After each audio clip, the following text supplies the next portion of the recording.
Welcome everyone to Tempe, where Arizona State students have been camped out in record numbers for a week so they could get the best seats for one of the most anticipated games in ASU history. Their Sun Devils are 7-1 and ranked number 9 in the country. Today they welcome Everett Golson of the 10th ranked Fighting Irish of Notre Dame, who also scored a 7-1 record. It's a top 10 matchup with major college football playoff implications.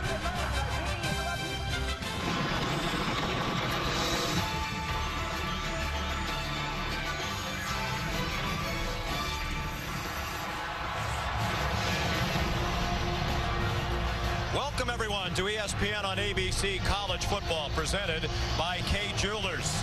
Today from Sun Devil Stadium, essentially an elimination game with an eye toward the college football playoff. For the loser, it's the second loss of the season, likely out of the playoff conversation. The winner gets a much-needed resume-boosting win, and the dream of a national title is very much still alive, in fact, even more realistic. Hi, everybody, and welcome. Sean McDonough, along with the College Football Hall of Famer Chris Spielman, joined in a moment by Todd McShay. Delighted to have you with us. When we talked to Todd Graham, the Arizona State coach, yesterday, he said quarterback play is important in every game, but he thinks the quarterback that plays better today, his team is going to win. Well, let's look at Taylor Kelly, Sean. He missed 6 weeks with a broken foot. This is his 3rd game back. The previous 2 games, he's been a little rusty in terms of not really seeing the field and timing on his throws. We talked to him yesterday. He had a great week of practice. That's important for a college football player to get his confidence. The other thing he brings to the table is he can run the football, so defenses have to account for him. Now, since he's been reinserted into the lineup, the ASU rush team has picked up. The Sun Devils getting ready to take the field out of the Pat Tillman tunnel. So appropriate on this Veterans Day weekend. They emerge from the tunnel named in honor of the former Arizona State great who gave his life in Afghanistan in service of our country more than a decade ago.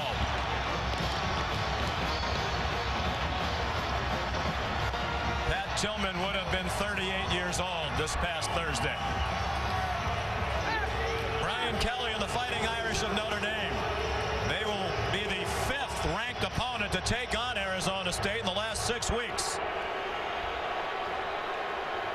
The Irish 7-1, the only loss, that controversial defeat at number 2 Florida State, when it appeared they had won the game in the final seconds, but had the winning touchdown wiped out by an offensive pass interference call. They need a marquee win. Their most impressive win is a victory over Stanford, and the Cardinal no longer ranked in the national polls.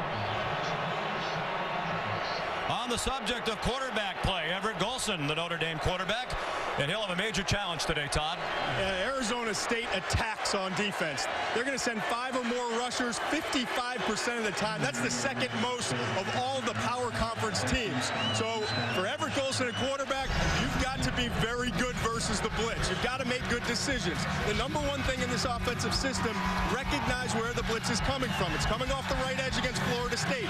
He picks it up too late, does not see his receiver open the middle of the field, and you see the result, an interception. Now, he's improved in this area. You're going to see against Navy last week an A-gap blitz. He hangs in there. He gets his eyes to the proper target. And what I love here, staring down the gun barrel, he anticipates that throw before the receiver comes out of his break. We're going to have to see a lot more of that out of Golson today if Notre Dame's going to win this game, Sean. Beautiful day down on the field for Todd and the sellout crowd. Notre Dame and Arizona State, and the kickoff in just a moment. Conditions when they left South Bend, it was in the 30s yesterday. Right now in the Bend, mid-40s. Sun Devil Stadium dates back to 1958. They've hosted a Super Bowl here, several Fiesta Bowls, NFL games. But in the long history of this facility, this is one of the biggest games ever played here. Notre Dame and Arizona State. The Sun Devils won the toss and elected to receive. Kyle Brinza will kick off with a strong leg. 2/3 of his kickoffs this year have been touchbacks. And we're underway. It's returnable if they choose, and Kyle Middlebrooks does choose.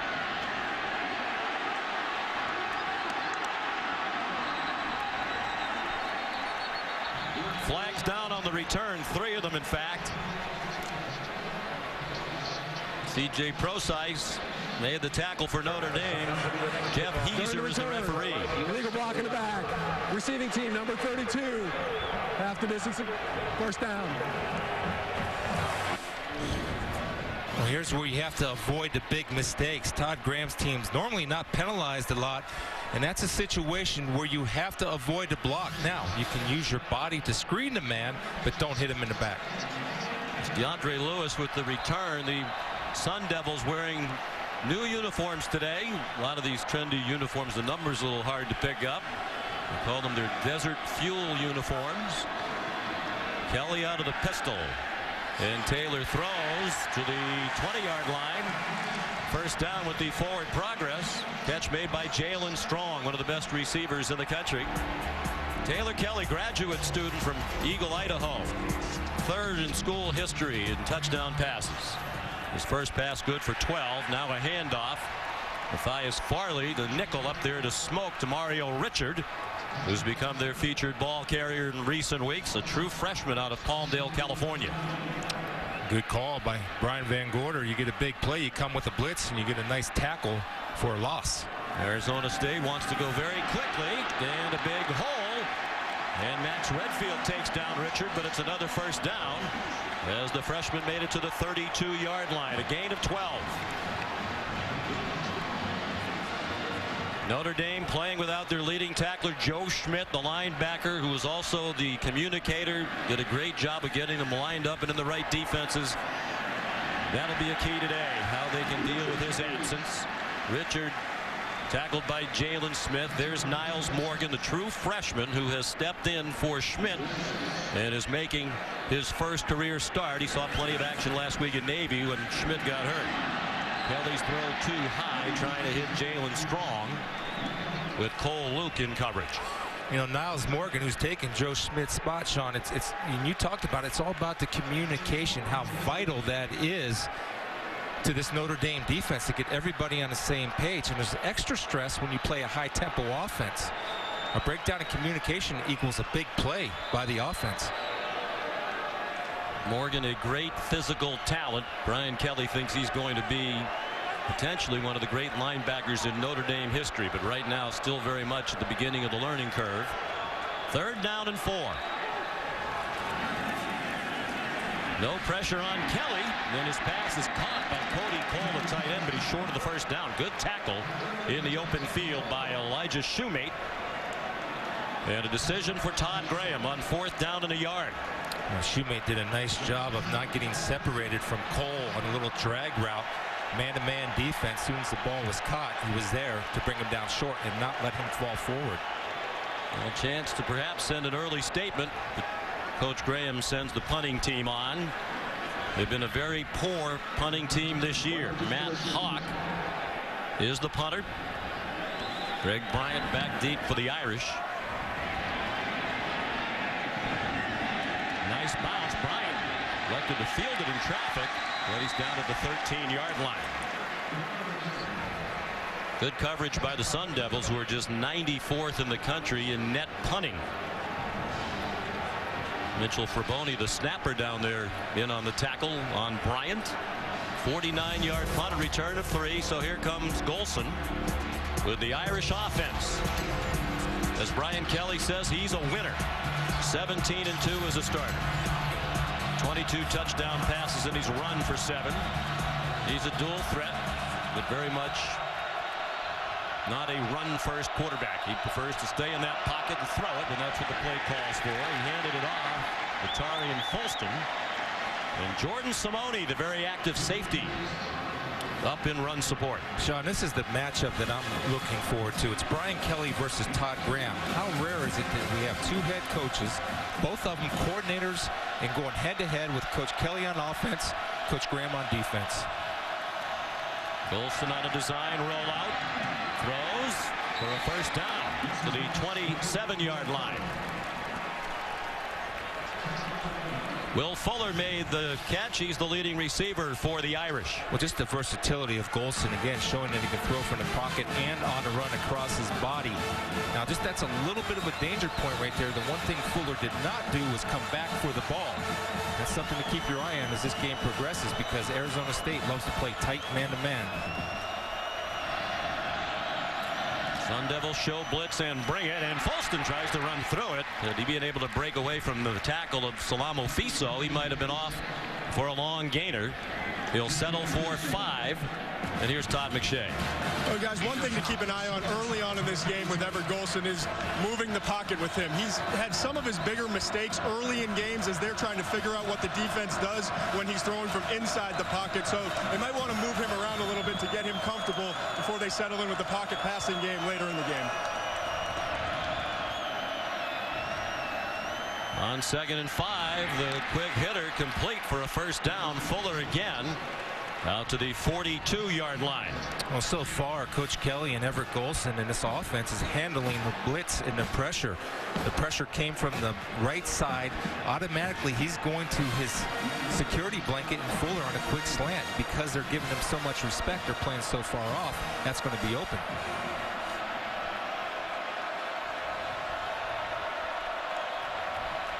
Devils show blitz again. They rushed 5, and the catch made by Fuller stays on his feet and makes his way to the 45-yard line of Arizona State. Liu Mokiola made the tackle. Key member of that defense, linebacker. 13-yard gain. Impressive opening drive for the Irish.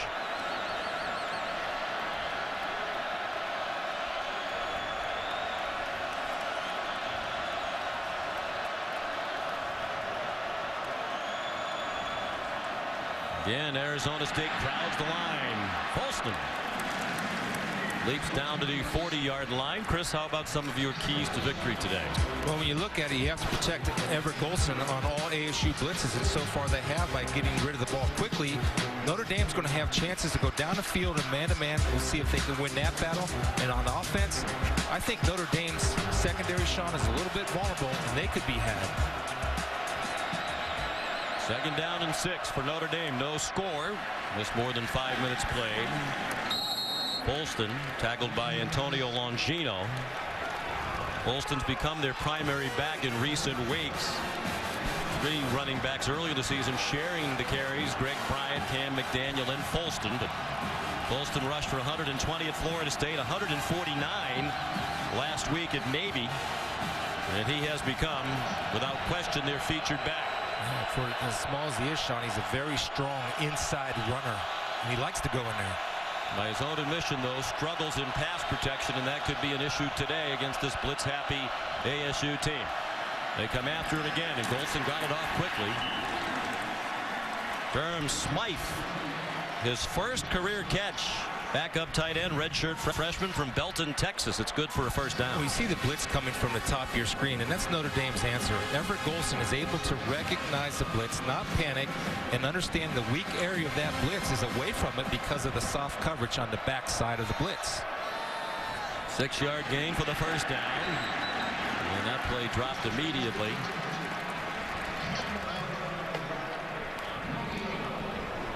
Torrey Hunter Jr. made the catch, and Mokiola made another tackle for Arizona State. Brian Kelly in his 5th season won at least 8 in each of his first 4. Win today would be number 8 in season 5. He'd be the only Notre Dame coach. He's the best play caller in the game, in my opinion. The only other coach at Notre Dame to win 8 in his first 4 is Dan Devine. Golson off and running, and effectively so. First down. This impressive Irish drive marches on after a 13-yard gain. Hey, it's so important that we see Golson for this Notre Dame team feeling that pressure. They don't have hot reads at Notre Dame like a lot of offenses do. They stick with their regular progression. So that means when the pressure comes, and if they don't have someone in to pick it up, Golson has to feel it. If he can't get the ball out in time, he's got to be able to run. That time he felt it's a great job by number 5. Now, if they're playing man, Todd, he has open throwing lanes that he turns into running lanes automatically. Golson throwing the fade for the end zone. They get down in this part of the field. They look to big Corey Robinson at 6'4.5", and it was well covered by Lloyd Carrington. The first incomplete pass thrown by Everett Golson. And good job of maintaining position, looking back. and understanding that he has a little bit of a problem and got a little way with a hand check there, but they're going to let him go at it.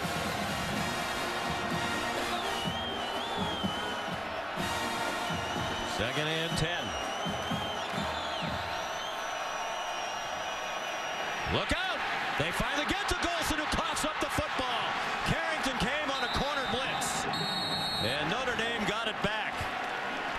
Back at the 24-yard line. That's been the biggest issue for Golson. He tends to cough it up when he's pressured or in traffic. That's the first time, Sean, that he's really panicked and had a misread. He did have a receiver open to the right. And again, he has to understand that he's accountable for that blitzer. That was not a breakdown in pass protection. That was a breakdown in Everett Golson not picking up that blitzer with his eyes. Golson's turned it over 12 times in the last 5 games. They lost 7. He got the ball back. 3rd down and 17. In traffic again, hangs on to the ball, but gets taken down for a sack. So the pressure from Arizona State ineffective for most of that Notre Dame drive, but Marcus Hardison records the sack for ASU. Now he's going to come here for the bottom of your screen, or top of your screen. Marcus Hardison working one-on-one with Lombard. And I love the fact that he had a quick counter. He had a pass move, but he had his eyes on the quarterback and was able to redirect his steps and make a big sack for the Sun Devils. Notre Dame marched from its own 13. Now they're at the 29-yard line, and Kyle Brinza trying a 45-yard field goal, and it is good. Another similarity between these two teams. Each of them has one of the best kickers in the country. Notre Dame first on the board here in Arizona.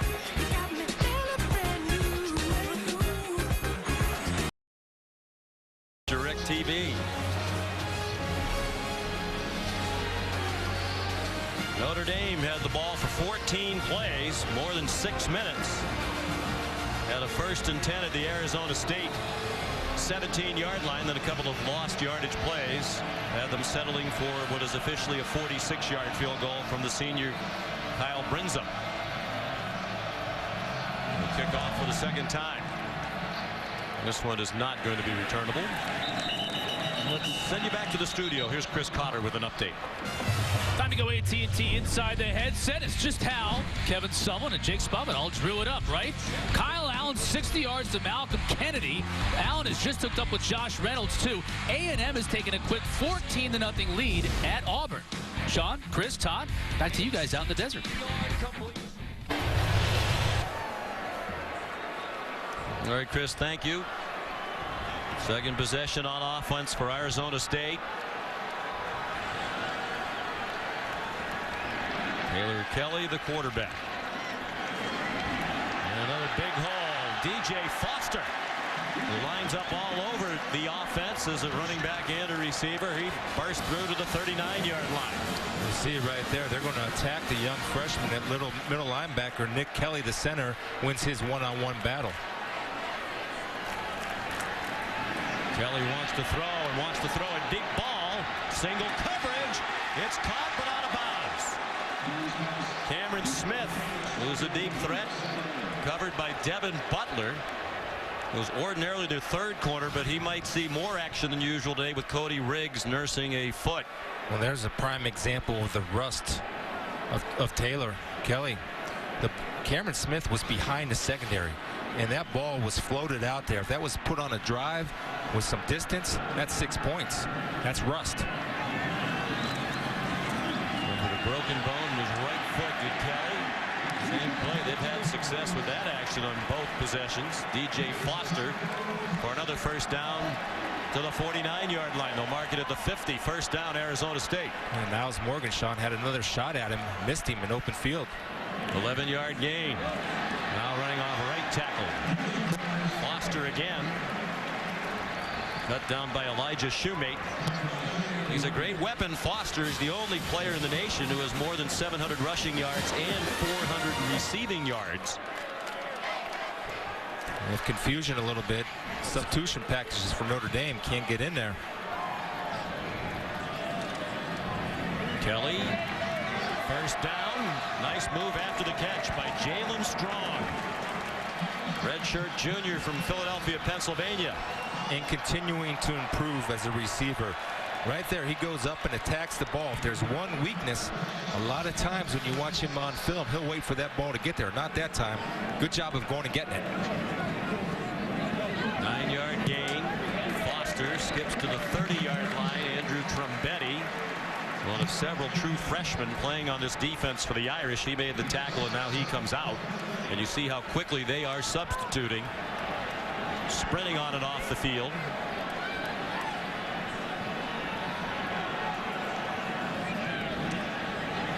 Kelly, plenty of time, throwing toward the end zone. Single coverage again.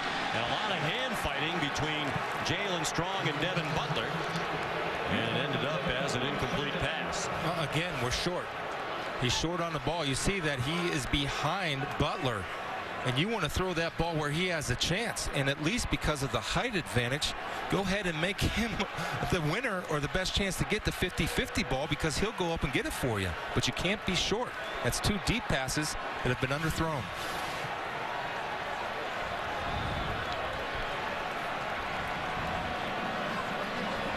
Foster lined up to take a direct snap. Strength of the formation to his right. He went left for very little. Well defended by Sheldon Day, one of the leaders of that defense, junior from Indianapolis.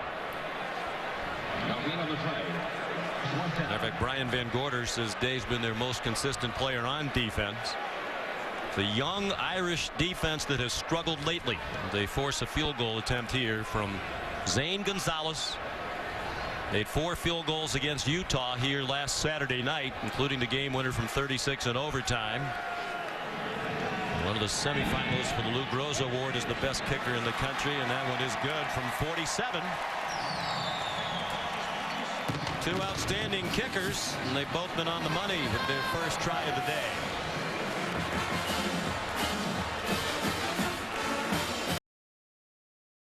It's been an amazing scene for more than a week. As soon as the ASU football team beat Utah here last Saturday night, the students started camping out outside the basketball arena next door, Wells Fargo Arena. They call it Camp Fargo. Herb Sendek, you saw the basketball coach here, some of his players delivering pizzas. The football team was out there delivering food as well during the week. Those students have jammed into the biggest student section of the Pac-12. 14,000 students typically attend ASU football game. Alex Garut kicks off for the Devils. Down to Amir Carlisle.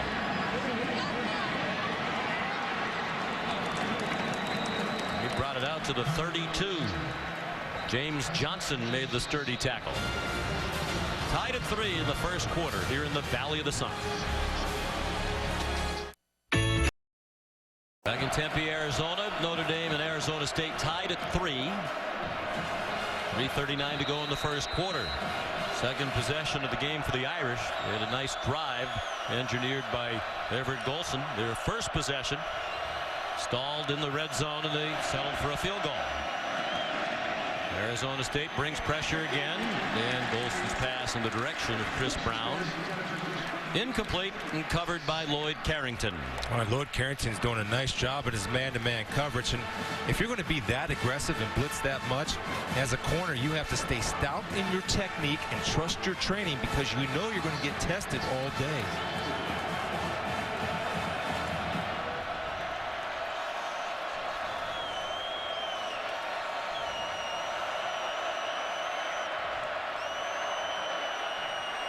Golson in trouble and tripped up again. He lost the ball. Tayshawn Smallwood picked it up for Arizona State. And the Sun Devils will have it at the Notre Dame 13. Well, there's so many places to start with this. First of all, Folston's biggest weakness, number 25, is his pass protection. He's going to miss the block, and you see right here, Golson is, yes, that's definitely a fumble. Neither the elbow or the knee is down. Great job of picking that up and actually trying to run it in. Right here, the ball is going to be knocked out when he is not down. That drives Brian Kelly nuts. I mean, he talked about that yesterday. The one thing that drives him crazy, he loves Everett Golson. Everett Golson's great, but that's his weakness, Sean, is ball security. He thought he improved. So far in his first quarter, 2 fumbles for Everett. What a play by Tayshawn Small, true freshman from Fresno, California. Made the hit on Golson that forced the fumble, and then he recovered it and ran it back to the 13-yard line. Already 3 sacks for ASU. Kelly throws on the run, caught, touchdown, Jalen Strong.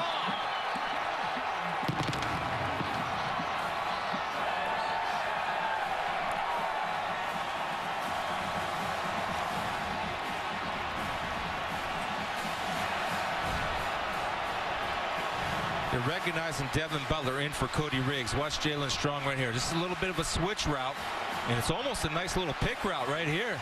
You see right there, Cameron James comes in there, but look at the athletic ability. They're NFL scouts in the press box.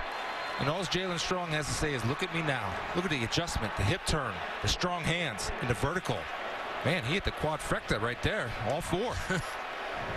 They are reviewing it, but that looked like clearly a catch. Possession all the way. Beautiful. And really both feet down.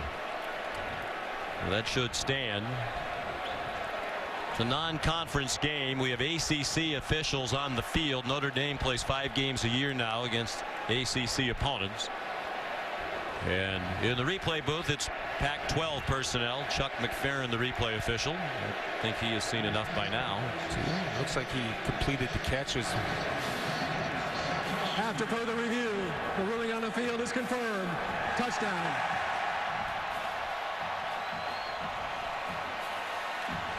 A huge play by Smallwood set it up. And Strong, a frequent target, and particularly down there in the red zone.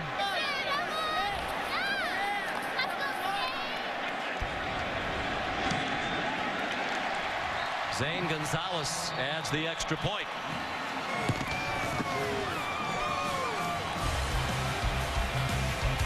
So the turnover by Golson off the great play by Smallwood. And just one play later, Strong with the first touchdown of the game.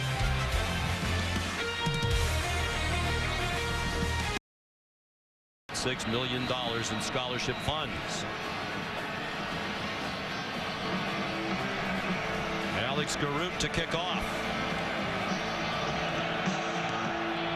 We're just 103rd in the country in kickoff cover. Amir Carlisle won't bring it out of the shadows in the end zone. Well, Todd, you talked about Everett Golson, the importance of dealing with the blitz. How do you think he's fared so far? Well, I thought when they went with the short game and the receivers were able to get open right away, that's when Notre Dame was at its best. You see, getting the ball out quickly, decisive. That's what Coach Kelly's looking for from Golson. But the issue is when you don't have the traditional hot read, you're taking the pressure off him, making decisions, but then you're putting pressure on him to beat that guy right there with his elusiveness. And we've seen time and time again, he just doesn't do a good job with ball security. He's got to learn to take that ball and tuck it and eat the loss and not turn the football over. I called Brian Kelly the best play caller in the business, and one reason is his ability to make adjustments. That pass is batted in the air, and it's intercepted. Marcus Hardison picked it off.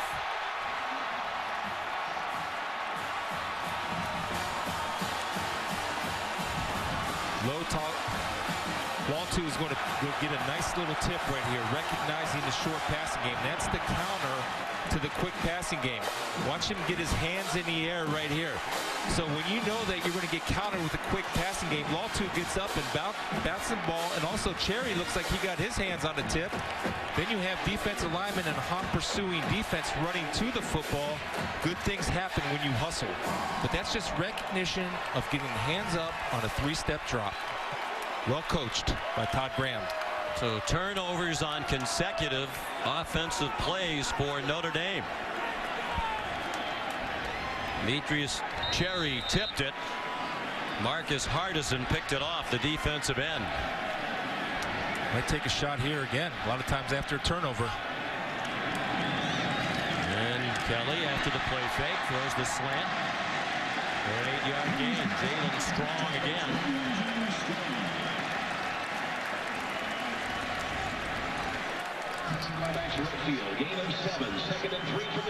Kelly looks comfortable, doesn't he?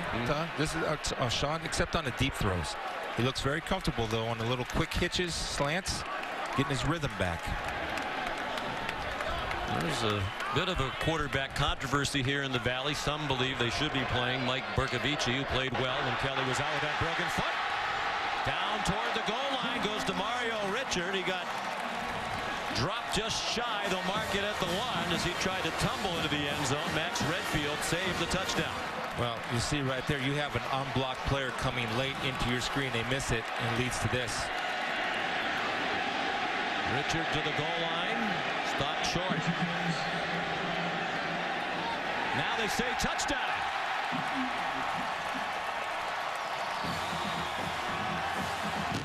Officials took a moment to try to figure out where Richard was, and when they ran into the pile, they determined it was a score. And another touchdown off a turnover for ASU. Well, the true freshman Richard runs with power. He wants to get in. You can see that the ball is definitely across the goal line. Good surge by the Sun Devil offensive line, getting great push. They're playing lower than the Notre Dame defensive line. That's why they're getting that push. Low man wins. Well, as Richard has emerged in recent weeks, it's allowed the coaches to give him more of the carries and to use Foster in a variety of roles. They are replaying it to make sure it's a score. And again, it clearly appeared to be a touchdown for the freshman. Sean, whenever you see all the defensive linemen, look at all of them. They're all standing up, and that's a sign of fatigue setting in. I don't know if it's the heat. They're on the field a lot.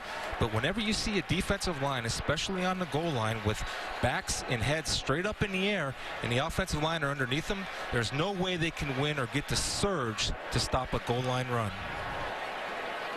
That's fatigue right there.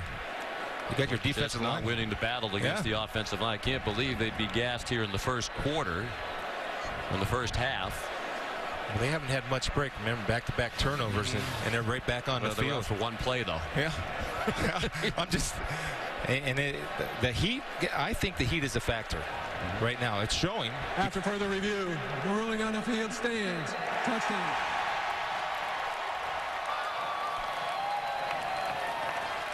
Second of the season for the freshman, Demario Richard. Ran for 116 last week. A career high in their overtime win against Utah.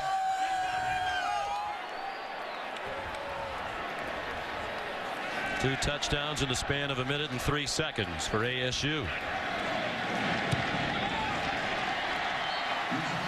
And the extra point is up and good by Zane Gonzalez.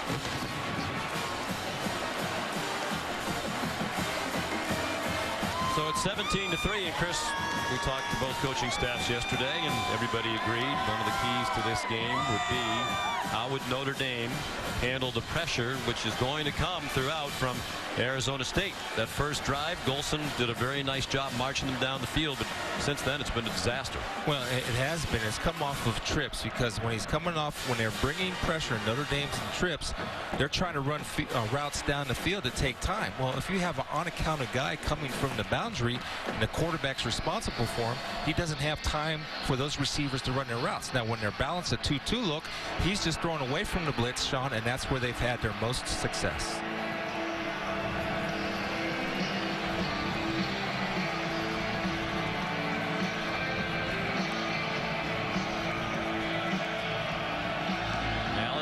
Kicks off again. Line drive. And Carlisle takes a knee. Not even trying to bring it out against one of the worst kickoff coverage teams in the country. This is a rematch of a game played in Arlington, Texas, Jerry World last year, and it was a wild game. Notre Dame took the lead in the third quarter, 24-13 on that touchdown pass by Tommy Reese. But then in the fourth quarter, the tide changed. Osahan Irabor, interception return for a touchdown for the Devils. Later in the fourth quarter, score was tied at 27. Mari Nelson a touchdown, but the Irish clinched it when Dan Fox intercepted Taylor Kelly and ran it back in. 37-34 was the final. Tarian Folston, the ball carrier, and Demetrius Cherry made the tackle. Yeah, back after a 1-week suspension. Big player, explosive with size. He was arrested and charged with a misdemeanor DUI 8 days ago. Didn't play last week against Utah. Todd Graham elected to allow him to play here today. We asked Coach about that. He said there are different circumstances in these off the field situations that determine how long a player is suspended, and he's satisfied that the one game was enough. And it was an important decision already because Cherry deflected that pass that was intercepted by Hardison and set up the second touchdown.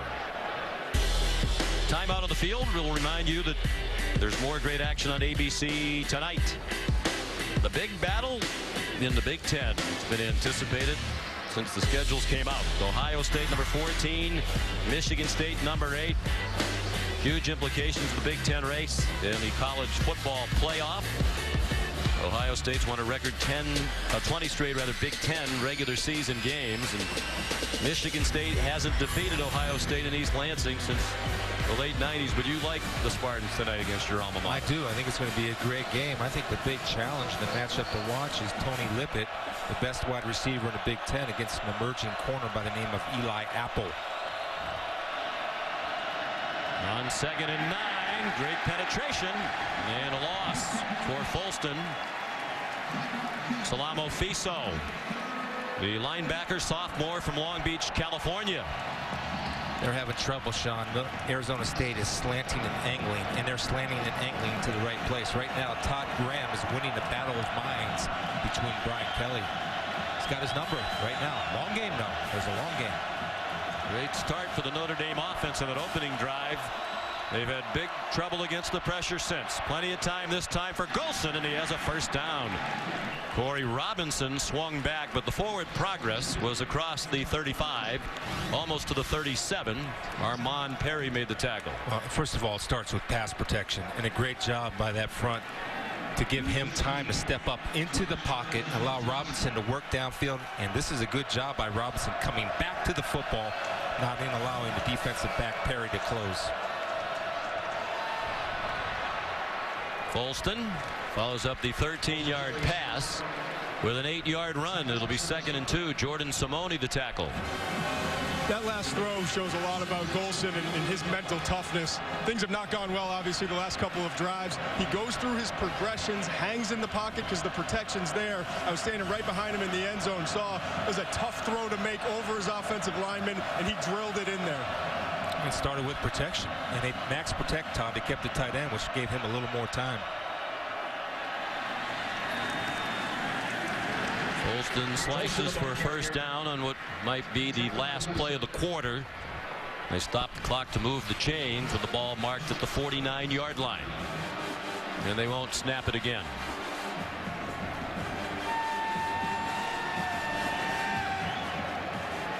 For some reason the clock stopped, and now they're winding it again. 2 turnovers by Notre Dame led to 2 touchdowns for Arizona State. The end of one, 17-3 for the Sun Devils.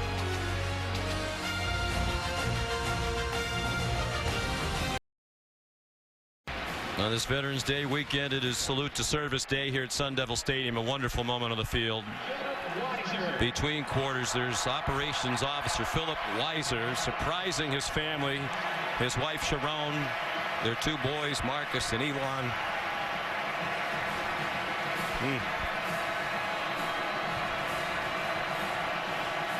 Back from Afghanistan to surprise his family. He serves with the 455th Aerial Port Squadron. Arizona State arranged for that surprise reunion. They have an honor roll for every home game here, where Arizona State gives tickets, prominent seats right behind the bench, to military members and their families. First play of the second quarter. Everett Golson takes off running. It is out of bounds in ASU territory at the 43-yard line. It'll be 2nd down and 2. Well, they have Cam McDaniel, number 33, in for this reason, to pass protect, and he does his job. Everett Golson runs out of trouble. Not trying to force anything, making good decisions, and understanding he has the ability to pick up positive yards, especially if he sees loss of contain by the defense. And we'll keep an eye on the run ratio when McDaniel's in there. He's in there to pass protect mainly. Folston's obviously their best runner, but he struggled early on in their pass pro. Stoppage in play for an injured ASU player. It's Antonio Longino, junior linebacker from East Cleveland, Ohio, looks to be fine as he runs off the field. He brings some toughness to that defense. We talked to defense coordinator Keith Patterson yesterday. He said Longino will really hit you. Northeast Ohio kid. No surprise. Expect nothing less.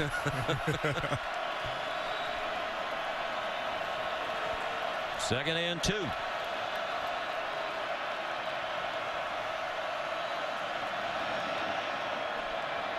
Golson, another batted pass that's intercepted.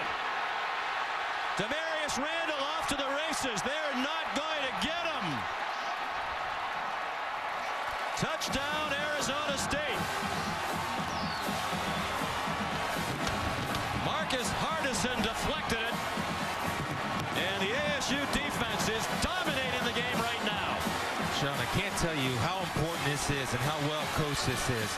On a quick passing game, defensive linemen see him stop his pass rush and get into the pass lane, which allows Randall to get a great break on the ball and finish. That's just coaching and players being disciplined to trust what they're coached to do, then they execute it under pressure. It's a beautiful thing to watch when it works. 3 turnovers by Golson. Brian Kelly then immediately chatting with his quarterback.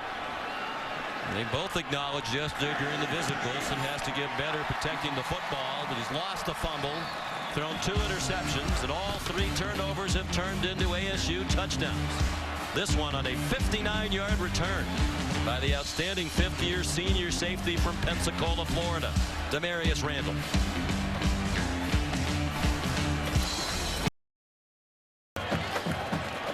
Arizona State 24 points in the span of 4 minutes and 26 seconds. The defense has been outstanding. 3 takeaways, all leading to touchdowns. The most recent one run in by the defense on the interception return by Demarius Randall. Well, they forced 2 turnovers or more. The Sun Devils have won 13 in a row. Alex Garout. Amir Carlisle seemed to hesitate a little bit as he caught the ball. He got banged around just shy of the 25. There is a flag down in the middle of the field. Quashie Brown made the tackle, delivered a pretty good pop. Going to return, holding, receiving team, 10 yards from the spot of the foul, first down.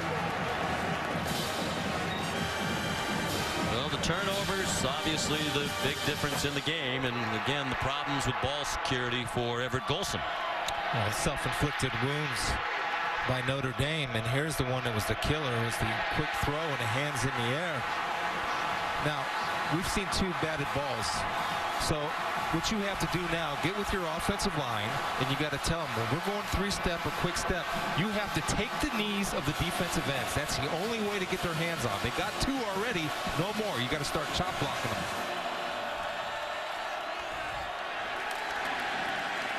Arian Folston ahead for a couple. Taken down by Jordan Simone, a redshirt junior, and a walk-on originally here at Arizona State. Who was recently a spring practice a few months ago, was the 5th-string safety. Started his career at Washington State, transferred here as a walk-on. When Chris Ball, who was an assistant at Washington State, came from Pullman here to ASU. Shovel pass. Looked like a good call against that pressure, but Folston didn't catch it. And Simone, Chris, made an unbelievable transformation. Keith Patterson told us yesterday, looks like he could be in a boy band. And he's gone from a guy the coaches barely knew to somebody who they think might have an NFL future, could be an All-American perhaps even this year. Well, this is a classic case of what's your 40 time, how much you bench. And the classic answer is, I don't know, I just make plays. And that's what he does. He just makes plays.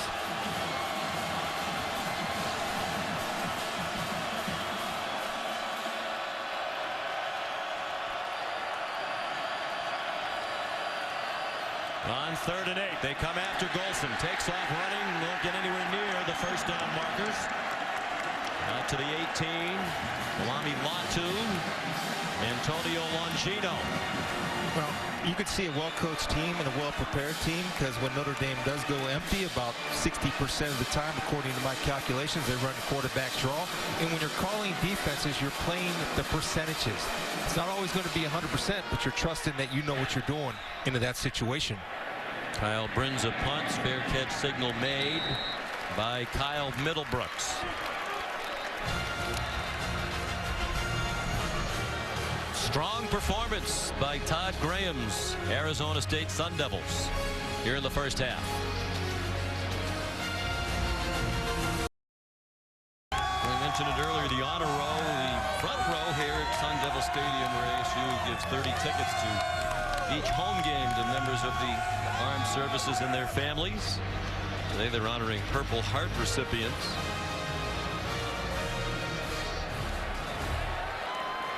I love it. It's a great tradition. And it's not just on Veterans Weekend, it's every game here. Marie Nelson lines up usually as a tight end. He catches the first down pass and goes for 9. Yeah, you can see Taylor, I think confidence is growing with Taylor Kelly on every throw. It's just the deep ball that he struggled with. Kalen Balazs hit behind the line of scrimmage by Sheldon Day. Well, he stood out to me in film. I mean, he flashes, and the one thing he has is great get off. You see him right there just turning his body, and he beat the offensive guard off the snap. That's one thing he can do and do well. They really need the stop here.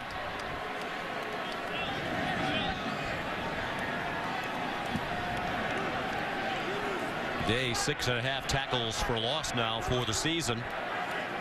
Tied for the team lead with Jalen Smith, the linebacker. 3rd down and 3. Kelly is going to take off running, lunges for the marker. Jalen Smith chased him to the boundary, and it looks like they'll give him a favorable spot in the first down. I think a big part of that play there was the pickup of the blitz. Did a really nice job. Jalen Smith, number 9, comes charging up through the A gap. They're able to pick that up. Kelly doesn't find an open receiver, but tucks and run. And I agree with you, Chris. I think he's gaining confidence in that foot as the game goes on. Well, you saw the speed right there to get the first down, and basically outrunning Jalen Smith to the first down marker.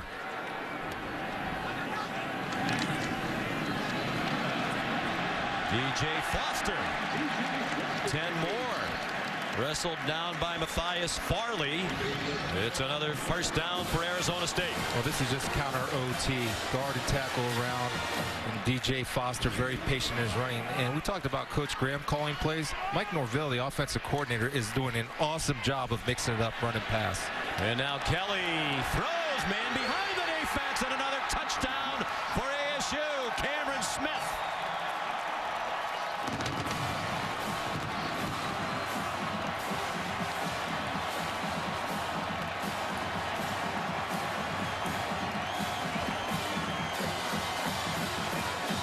You just mentioned Mike Norvell, the offensive coordinator. When we talked with him yesterday, he said one of the keys to this game is Cameron Smith has to emerge for us. He is a home run threat.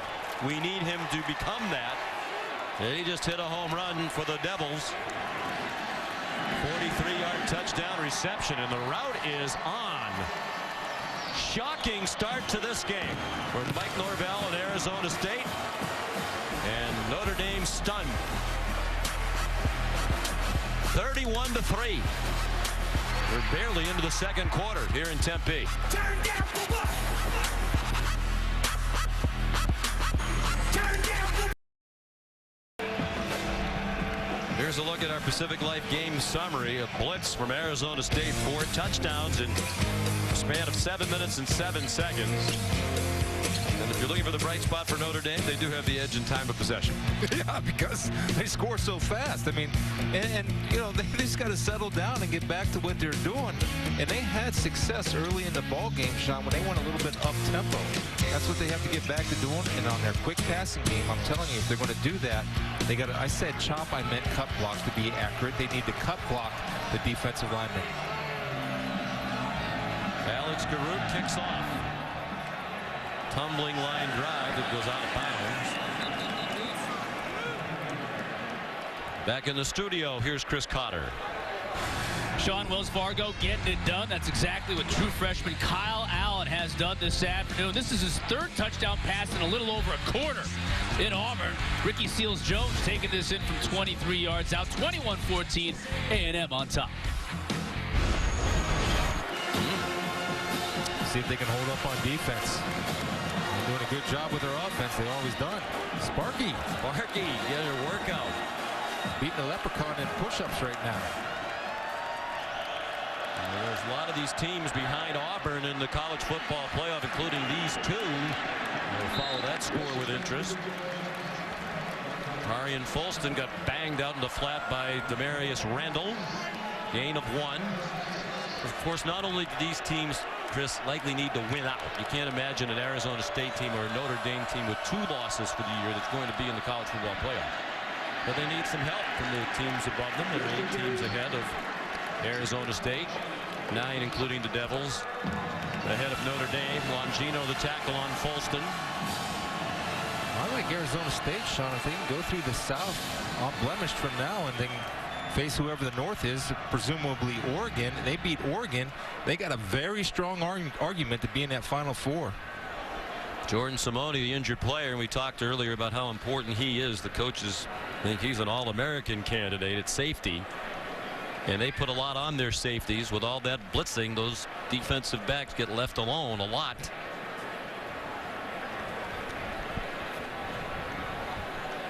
Let's see if we can see where Jordan Simone gets nicked up, just running to the football. Ooh, yeah, looked like he got his shoulder in there. Did a good job of avoiding direct contact with the helmet.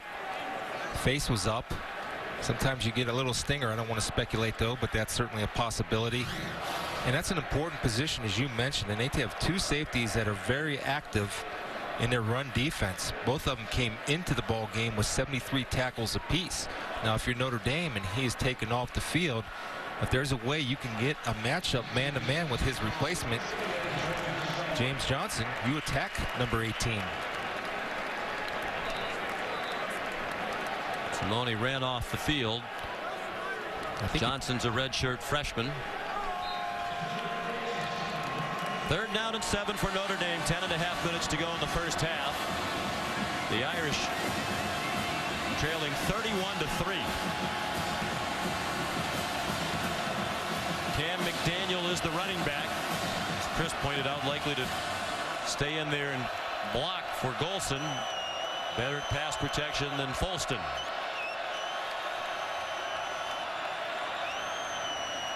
Golson, deep throw and confusion on the route. Nowhere near William Fuller, who had broken off the pass route.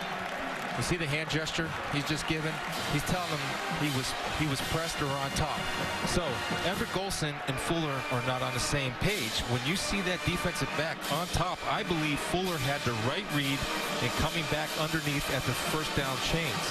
A miscommunication, a problem with Golson and Fuller. Brian Kelly in recent years done a great job of not being so animated and hollering all the time at people on the sideline, but there's reason to be angry with the way this has gone so far. Good punt by Kyle Brinza, and it's down inside the 10 by C.J. Procyse. They'll mark it at the 9. Well, here's a look at this week's college football playoff rankings, the 2nd edition. They're coming out now every Tuesday night. The rankings brought to you by Capital One. Arizona State at number 9 was the biggest mover from week 1 of the rankings to this week. They moved from 14 to 9 after that win over a very good Utah team. And they might be poised to make another big jump, because Chris, not only would a win be helpful, obviously, very helpful. But a win like this, I mean, if they continue to dominate, that makes an even bigger statement. Well, agreed. Kalen Balaj surges ahead, got about 8. Sheldon Day tripped him up. Just watching this team, how does this team give up 62 to UCLA? That's a good question. I mean, how do they give up 62 to UCLA? Now, we got some answers, and I'll have them for you here in a second. That's one of the questions they might have to answer at the end of the year. Nice fake. And as Kelly rolled to his right, the receiver Strong was wide open as a result of the play fake. And Jalen has a first down. Might have been much more. Strong's down.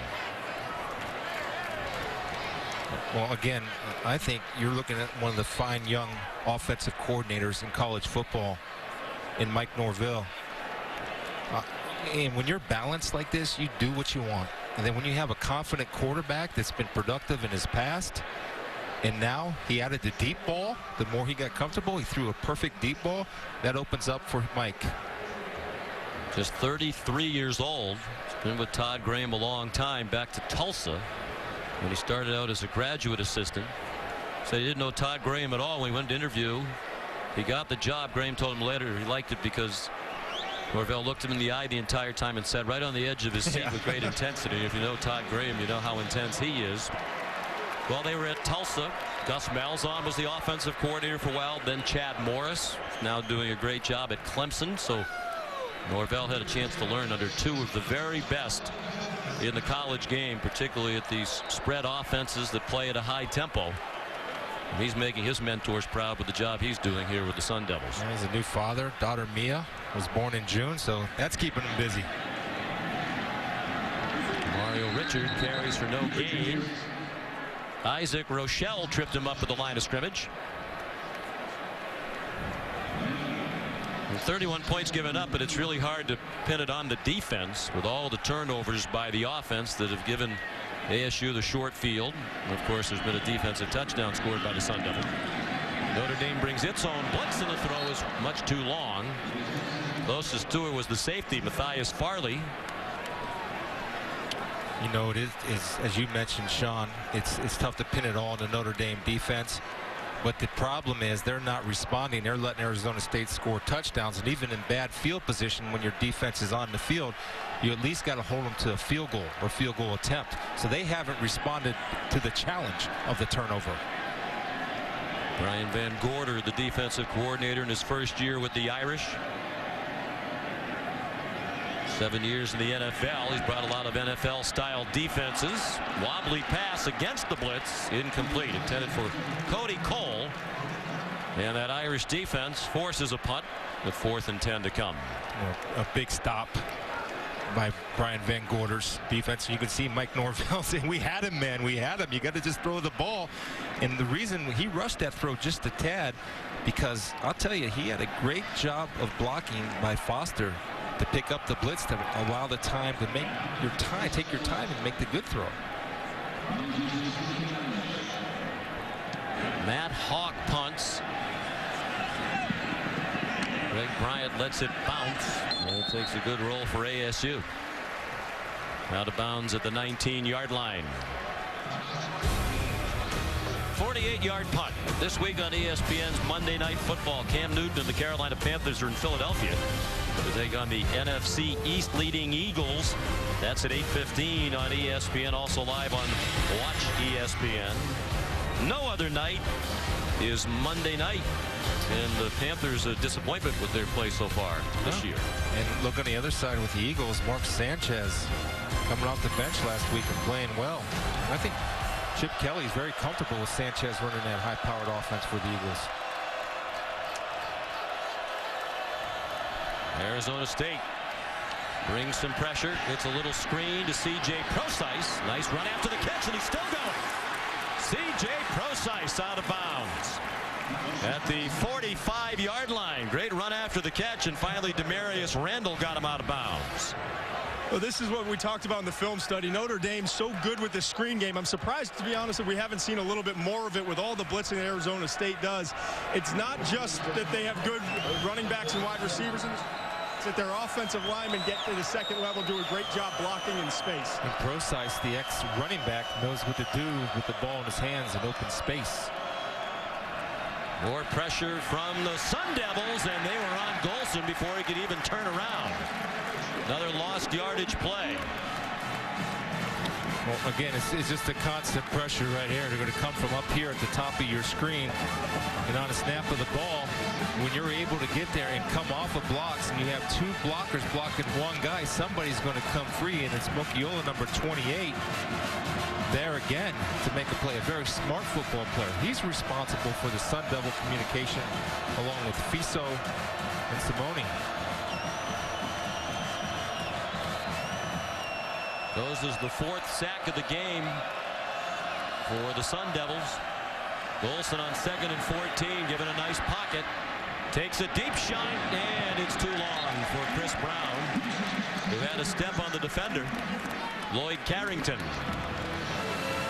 Well, this constant pressure, he's not getting comfortable because Chris Brown did have a step on Lloyd Carrington. And that's a throw where he stepped into the pocket where he had a clear throwing lane that Everett Golson can make and, quite frankly, needs to make.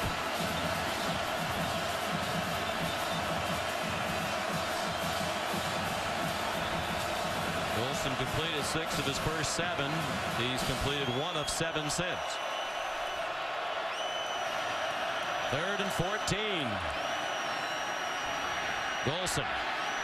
Really more concerned right now about the rush than looking downfield, and he's down.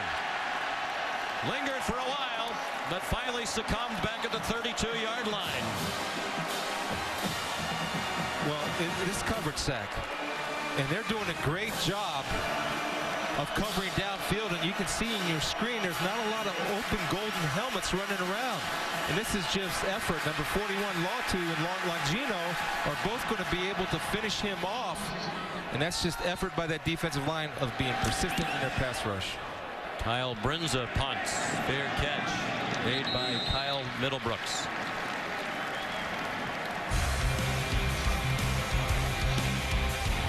Antonio Longino and the Sun Devil defense in control of this game. Year 1 of the college football playoff. 4 teams will make it to the playoff, and the national champion will receive the national championship trophy presented by Dr. Pepper. That beautiful trophy is here in Tempe today. The winner of this game takes a huge step toward being a part of the college football playoff, and right now it is all Arizona State, leading 31-3, and with the ball back with 6.5 to go in the first half. In the flat, Demario Richard bounced off a hit and got a few more. Finally, Matthias Farley made the tackle. Seems like Arizona State's playing with a lot more urgency. I mean, Shoemate had him dead to rights, and Richard ran right through him. Kelly keeps it, wanted to throw, but they were covered. And Jalen Smith will be credited with the tackle. Actually, a good decision right there by Taylor Kelly, not trying to force anything, understanding they have the game in control, and not making a crucial mental mistake. He's a very smart young man, graduate student, graduated with a degree in educational studies, better than a 3.3 GPA, and now studying sports law, getting a master's in sports law, a new program here at ASU. Pressured, but it's a screen anyway, and he got it off to DJ Foster, who got yanked out at the 45-yard line by Cole Luke. Again, this is a guy that's played a lot of football. Why? Because there's not a lot of panic coming in. You're going to see the pressure come from Jalen Smith. No panic. He just backs up and throws a little fade away into the screen, and again, right call against the right defense. DJ Foster tackling on this defensive sequence a little shaky for Notre Dame. Devin Butler finally made the tackle. He's been playing a lot today, and we've seen, I do not recall having seen Cody Riggs on the field. Ordinarily their starting corner has been bothered with a leg injury. Ordinarily their punt returner too, but they've had Greg Bryant back there today. Kelly, another deep ball, another open receiver, and it's just a bit too long for Cameron Smith, who got behind Cole Luke. Well, I'm coming back to it because right now all the receivers for Arizona State are running past all the defensive backs for Notre Dame, and that was one of the keys to the game, Sean. We felt coming into this game that there were big plays to be had against this Notre Dame secondary, and they're there. And Cameron James showing his explosiveness.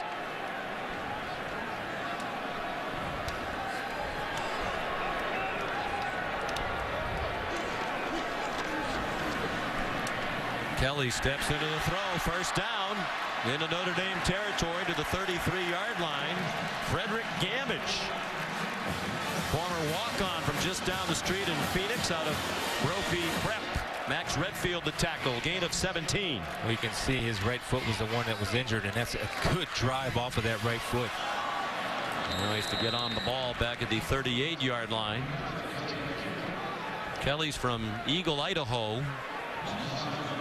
Grew up very close to where Jake Plummer hails from, and of course Plummer, one of the great players in the history of ASU football, and it was Jake's history here that was a big reason why Taylor Kelly elected to come to Arizona State.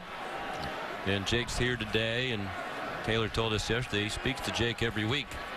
Good guy to talk to. Jake knew how to play the position. Took them to a Rose Bowl. Look out, pressure. Kelly got it off. Threw it up for grabs. They're looking for a flag on the ASU sideline, and they're going to get one. DeAndre Lewis, the intended receiver. He got tangled up with Elijah Shoemate.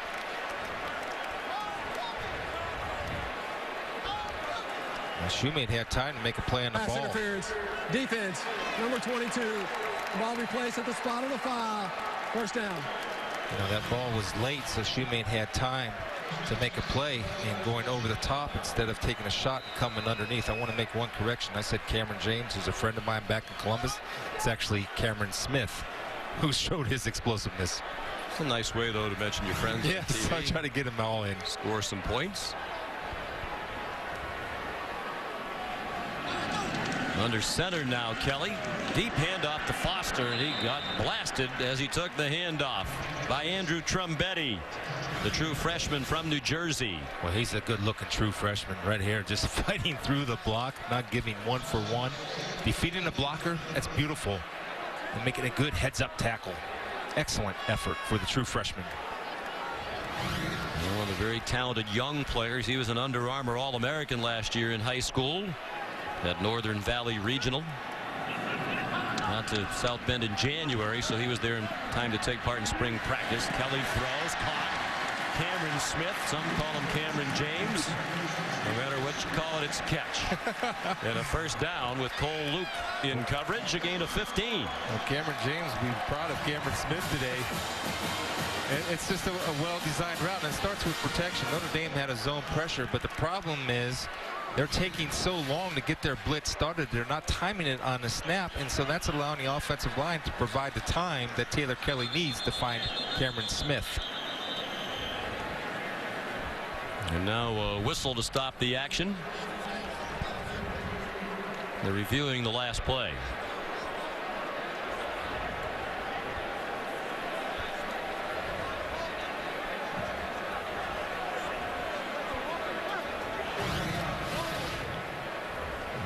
Questioning not whether it was a catch, but the spot of the ball relative to the first down marker.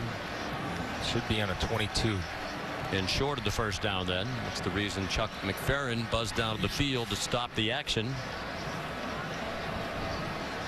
You know, just the balance of this offense, Sean, is what was missing when Taylor Kelly was not in the game. And just the threat of a quarterback running the ball puts so much pressure on the defense because you have to take a possible defender pursuing to the football and account for the quarterback on the read option. And when you have a play caller that's in rhythm, like Mike Norvell, then this is what you get, an explosive outburst and explosive plays by the Sun Devils.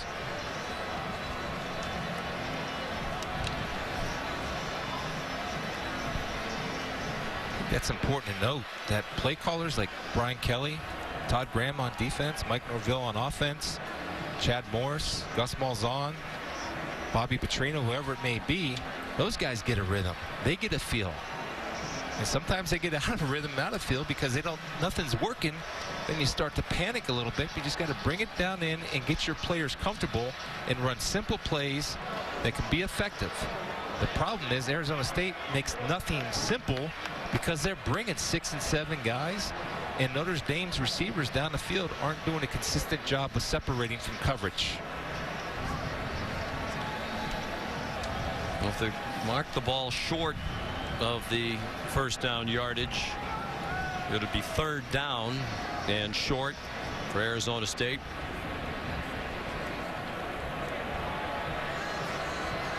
You mentioned Taylor Kelly, and really one of the biggest reasons why he remains the quarterback. A, they think he's a great leader. He has a history of winning. He was the starter before he got hurt.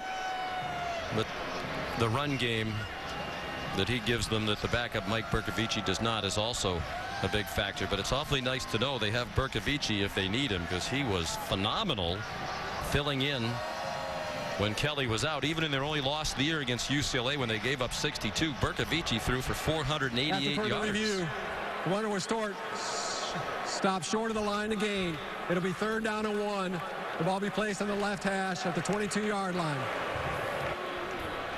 Well, their running game suffered, and it's not Bercovici's fault because he was excellent in a backup role. He threw for 988 yards. But it is 998 yards in his first 2 starts. And that's amazing and great numbers, but the fact that they weren't balanced, I think USC held them to under 40 yards rushing. It's tough to, now they won on the Hail Mary, but it's tough to win ball games and stay consistent.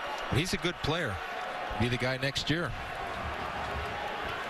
And they have some packages. They said it was possible he'd get into the game today, but might be in a mop-up role if the game continues to go like this. So they move the ball back. It's not a first down. It's 3rd down and 1, and the Irish appear to stop DJ Foster. Niles Morgan standing in today for Joe Schmidt. Helped stop that play short. How do you think Brian Van Gorder's defense has done, Chris, with the part of the game we talked about, lining up, being ready to go without Joe Schmidt, their communicator, in the game? I think they've done okay. What's happened is that their coverage in the back end has been exploited, and that was not a strong point for this defense. Arizona State recognizes that, and they're taking their shots downfield. And the problem that they're having is when you're balanced like Arizona State is, you don't know what to call, so you have to call it safe so you can stop everything.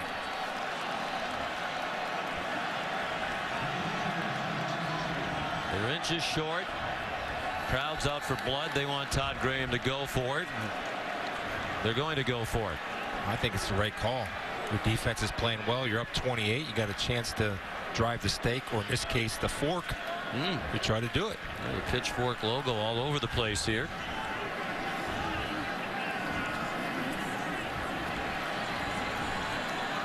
It's quite possible they've already stuck a fork in the Irish, but a lot of football left. It's been a high-scoring Notre Dame team. They come in averaging 35 points per game. That's the best of the Brian Kelly era. They get quickly over the ball, snap it quickly, and good luck if you can figure out where the ball should be marked. That's a tough task for the officials. There's a flag down on the play. Offside. Mark might not matter. It won't. 5-yard penalty. First down. But they were lined up in a neutral zone as they allowed the play to continue. Coach Kelly wants an explanation. There's nothing going right for the Irish today. I think Brian wishes right now he was spending the afternoon playing 18 holes out at Whisper Rock down the road here. Yeah, you can see the nose guard number 94, Jerron Jones. His helmet was across the neutral zone, which caused the flag.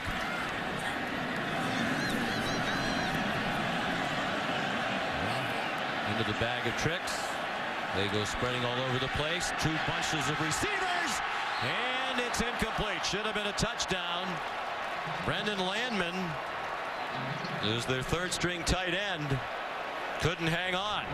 Well, Brendan is known as a blocker. And that's why. Yeah, not a pass receiver. Jalen Smith shows his athletic ability and speed to get back, and Jalen did an excellent job of raking that right arm. You see that? He's raking that right arm. His hand is on that elbow and was able to knock that ball loose. Would have been the first career catch for Landman. Now it's Kelly weaving down to the 11-yard line where Jalen Smith made the tackle. I've just been impressed with Kelly, obviously, in every aspect of the game, but also running the football, coming off of that foot injury. He's really shown no caution at all. Well, just the threat helps this offense, and Sean and I just talked about that, but I like his composure. We spoke to him yesterday, and I can't tell you and emphasize the good week of practice that he has had last week helps him in this game. Gives him confidence.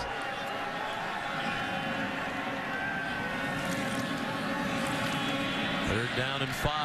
Corner of the end zone and incomplete.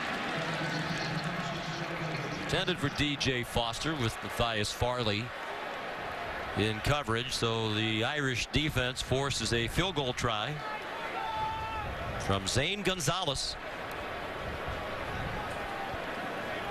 Made 10 of his last 11. 2 out of the last 3 games, including last week's overtime win against Utah. He's kicked 4 field goals. Todd Graham was trying to help Gonzalez relax before he took the field for the overtime game winner, and Gonzalez said, "Don't worry, coach, I have it." And he did. And he has that one as well. So he's 2 for 2. That's a 28-yarder. And it is a 31-point lead as we approach halftime. 1:09 to go. Notre Dame does have 3 timeouts. Here's a look at today's Aflac trivia question. Who is the only person who has served as head coach both the Arizona State and Notre Dame football programs?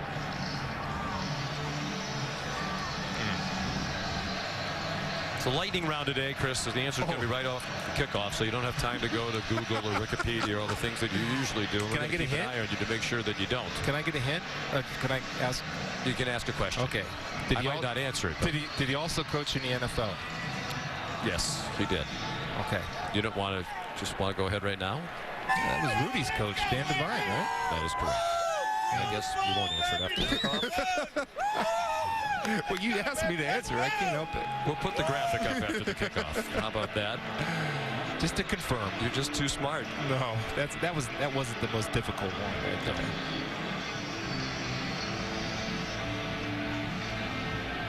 You mentioned Brian Kelly and Dan Devine are the only Notre Dame coaches to win at least 8 games each of their first 4 years. Well, the next win of this season for Notre Dame, Brian Kelly will go 5 years in a row with at least 8 wins. He's done a wonderful job, but this has been one of his worst days on the job as coach of the Irish, at least so far today. Amir Carlisle knocked down by the kicker, Alex Garout. Nice tackle, Alex. Yeah, that's nothing new. He is regularly down there in coverage. Flag. The only person serve as head coach at Arizona State and Notre Dame, the football programs, is indeed Dan Devine. Led ASU to a perfect season, 10-0 in 1957. Frank Kush took over after Dan Devine left for Missouri. And of course, Dan was at Notre Dame in the late 70s and won national title in 77. Golson floated one, but it got there. And now it's Corey Robinson. Excuse me, it's C.J. Procise with a big gainer down to the 16-yard line. Wow. You have an opportunity. A great break on the ball right here by Darius Randall, number 3. And he misses it. And Procise does a good job of turning his hips in a well-placed ball on the back shoulder of Procise. He did a good job of running it down, and Carrington ran him down from behind. 59-yard gain. Huge play for the Irish, and they needed it. Procise has made some big plays. He had a 79-yard touchdown last week against Navy. Golson goes out of bounds back near the line of scrimmage. Jordan Simone was shaken up earlier, is back out there now at safety for Arizona State. 24 seconds in the half. All 3 timeouts for the Irish. in desperate need of a touchdown here before the end of the half. They will get the ball to begin the second half. He likes to target Robinson at 6'4", number 88 in the red zone area. He'll be at the top of your screen.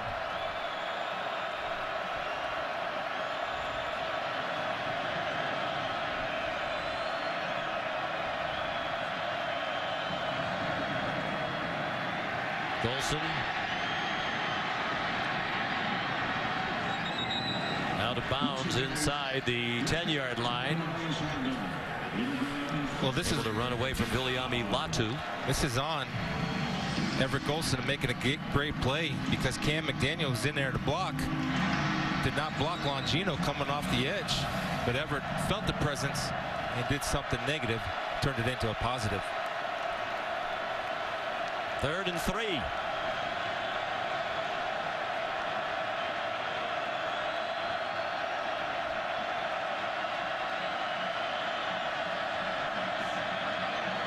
Fade, open receiver, caught, touchdown Notre Dame. William Fuller with Quishy Brown in coverage.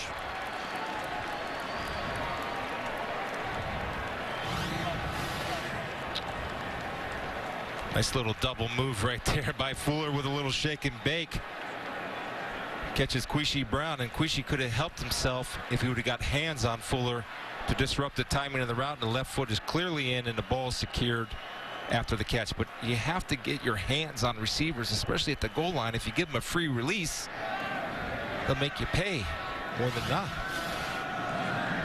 They're checking it in the replay booth. Chuck McFerrin's been extra careful on a few of these. Didn't seem to be any question on that one. Fuller's 10th touchdown reception. The big play, the pass play to Procise, when it looked like Randall might pick it off. They got a 59-yard gainer on the completion to the sophomore. Fuller 4th in the nation starting today in touchdown receptions. Now has 10 for the year, and Brinza adds the extra point. At least a half-hearted smile, something to smile about, and an otherwise awful half for Brian Kelly and the Irish, Todd. Well, I think one of the big focus points at halftime will be how can Notre Dame do a better job of getting off the line of scrimmage and getting their receivers to separate, whether it's motioning, trips, bunch formation, whatever they have to do. That drive was the first time I thought all game where the wide receivers for Notre Dame were able to get off the line, create a little bit of separation, and give some throwing windows to their quarterback, Everett Golson. Golson, there's been times when he's had time in the pocket. There's been times when he's rolled out and his receivers just aren't getting open. That's a big key if they're going to get back in this game in the second half. Well, yeah, it's all about pass protection and to keep the confusion and creating separation. And just to counter your point, Todd, Arizona State, for the most part in the first half, has done a good job of locking down these Notre Dame wide receivers. Brown, that time, I felt gave a freebie to Fuller by not getting his hands on him and getting physical, especially in the red zone. Capital One halftime report just seconds away with John McDanny. Scores and highlights for this huge day of college football. There's the field of realistic contenders to be in the 4-team college football playoff at the end of the year will dwindle again. The number of head-to-head battles among teams in the rankings today, 6 of them, including this one. Kyle Brinza kicks off. Down to the goal line, so a chance for Kyle Middlebrooks. Got wrestled down at the 15. Connor Cavaleris made the tackle. Matchups among 7-1 teams. This one tonight, K-State and TCU in a huge game in the Big 12, and then the most important game of the year in the Big 10 on ABC tonight at 8 Eastern Time. Ohio State and Michigan State. One thing about Kansas State, everybody talks about their offense and the read option. To me, they play great defense, sound fundamental defense. To the end of the half. Most points Arizona State has scored in a half this year. They're 22-0 under Todd Graham when leading at the half, and they have a 24-point lead. Todd Graham, as is his custom, addresses the team on the field before they head to the locker room. The locker room isn't very big, and it's hard to get everybody around you in that space. John, Mac, and Danny, the Capital One halftime report right after these messages.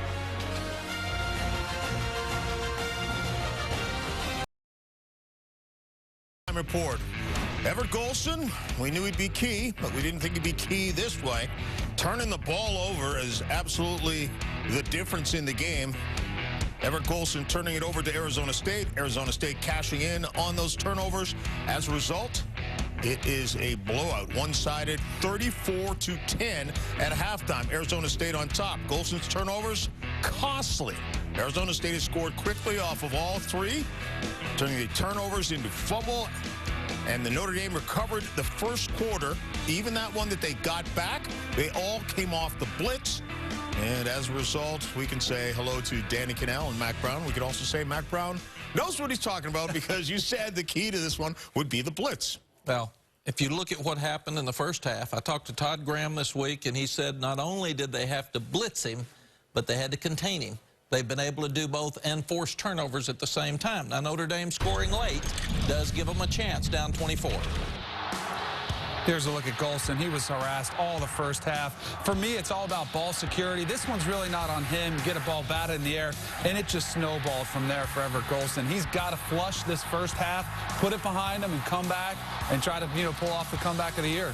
Well, and John, it's 90 degrees out there today, and Notre Dame's defense has been on the field a lot. So you also worry about them getting beaten down and tired because they're thin. They lost the great safety. They had some suspensions with their secondary. They lost the linebacker last week. It's a complicated defense, so you have to play great defense the second half to overcome a 24-point deficit. They may not be able to do that. It's 90 degrees for both teams, though, isn't it? It is. Well, one lives in one of them left the cold, and one of them's used to that. Just like a quarterback to say it's not the quarterback's fault, just because the ball got batted down as well. Throw it higher, it won't get batted down. Texas A&M, disappointing season. Auburn, a lot of people. Good.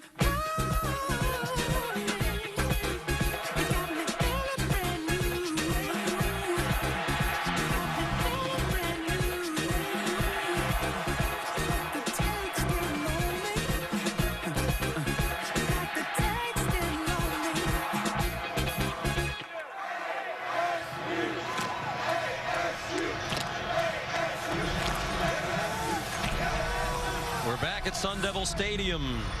Our college football coverage brought to you by K Jewelers. Sun Devils coming back onto the field with a 34-10 lead. As we head to the second half, they're hosting the Fighting Irish Notre Dame in one of the biggest games ever. Here at Sun Devil Stadium, Sean McDonough along with Chris Spielman. 6 sacks in that first half for Arizona State from 6 different players. The pressure forcing 3 Notre Dame turnovers that all led to touchdowns for ASU. But a touchdown late in the half that gave Notre Dame a little bit of hope. Yeah, you get the ball back, and they do have a chance, and here's why. If Todd Graham continues to blitz and play man-to-man, that creates opportunities if you can execute on the offensive side of the ball. You just have to win those matchups and pass protect. The other thing, of course, is they can't turn it over like they turned it over, obviously, in the first half. Amir Carlisle takes the knee off the kickoff from Alex Garoot, and here's Todd McShay. Oh, you guys were just talking about some of the problems, and I think a big key is here, they've got to figure out a way to handle the blitz. And we've seen so far that when you have pressure coming off the edge, you're just not going to be able to pick it up with the hot reads, because they don't use the hot reads. The quarterback's responsible for it. Ultimately, what it comes down to is the receivers have to separate quicker. There's got to be more screen game, and Everett Golson has to do a better job anticipating that blitzer and holding on to the football when he does get sacked. I think they need to implement hot reads, to be quite honest with you. He gets it off quickly. It's caught by Corey Robinson, who swung down after a big gainer at the 46-yard line. That's where they had success in the first half, and is when he threw the blitz, when he threw away from the blitz. As you see your first half graphics and how competent he is without the blitz, is when he threw away from the pressure, they had open receivers to go back to that attack. They're going to keep blitzing for sure. Wilson pulled it down and tried to run. He ran into Demetrius Cherry.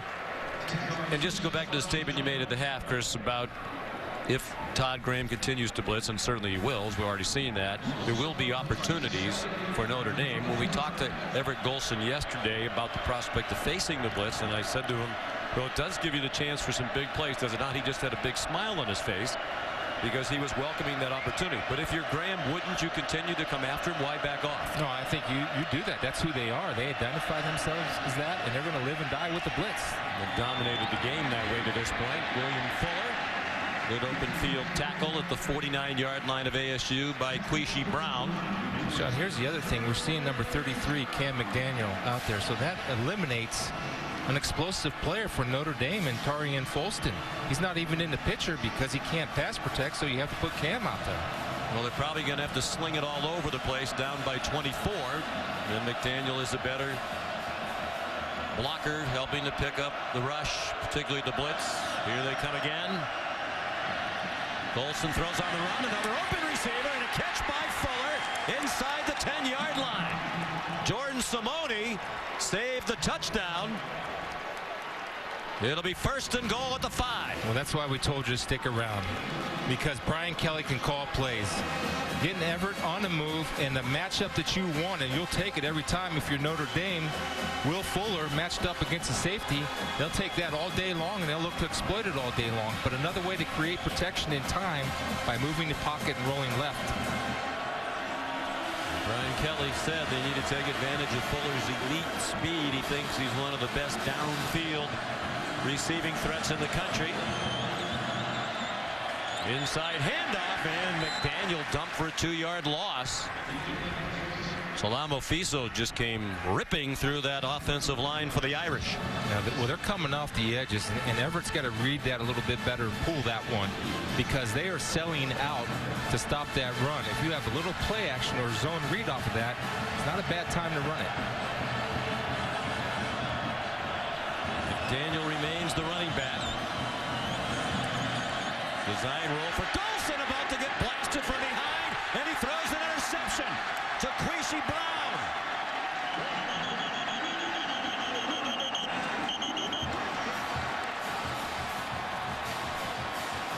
Just when it looked like the Irish were about to put a little game pressure on the Sun Devils, Golson makes a huge mistake again.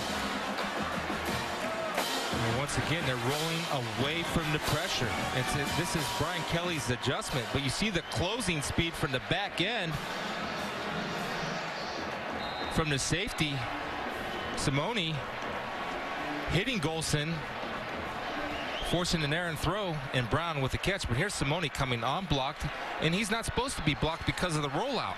I think that's why they were screaming, Coach Kelly in particular, at Ben Koyak, the tight end, as he came off the field. That was likely his responsibility, and he didn't get in the way of Simone. 4th turnover by the Irish, 3 interceptions from Golson, and his lost fumble. Demario Richard got the carry. And they had a great chance, Chris, to really make it a game. Back-to-back touchdowns. All of a sudden a 34-3 lead would have been 34-17. With almost the entire second half to go. Kelly keeps it. Taylor Kelly leaves to the 14-yard line where Elijah Shoemate made the stop. On a big 3rd down here, but I want to go back to what's going on in his mind and what's going on in Todd Graham's mind. Todd Graham says, okay, here's Notre Dame's adjustment to our blitz, is moving the pocket on this key 3rd down. Now what's Todd going to do the next time they take the ball? And a big stop by the Notre Dame defense. Isaac Rochelle leading the way.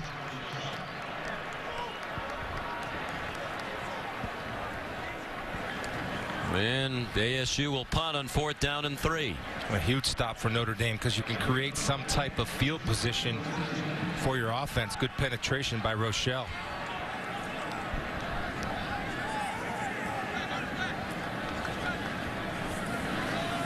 Mario Richard dropped for a loss.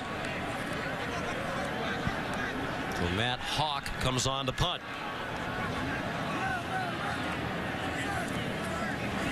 Greg Bryant back near midfield. Line drive kick, not a good one. Bryant hit immediately at the 48-yard line.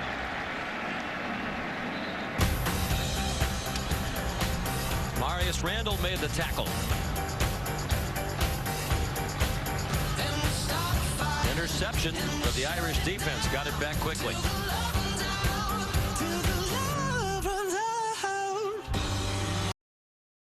Aerial coverage of today's game is brought to you by DirecTV. If you call yourself a sports fan, you got to get DirecTV. Nice view from above Sun Devil Stadium back toward downtown Phoenix, just a few miles away. Sky Harbor Airport in between. Warm day in the Valley of the Sun. Temperature now in the high 80s. Notre Dame -4 the turnover area, trying to get back in the game. Everett Golson.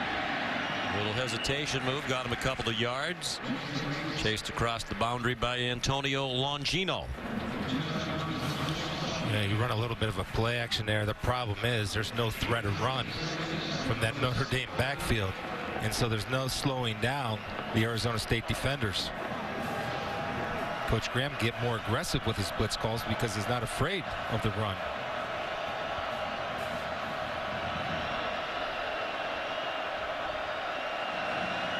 Here comes pressure right up the middle. They belted Golson as he got it off. Incomplete. Skipped into Tarian Folston.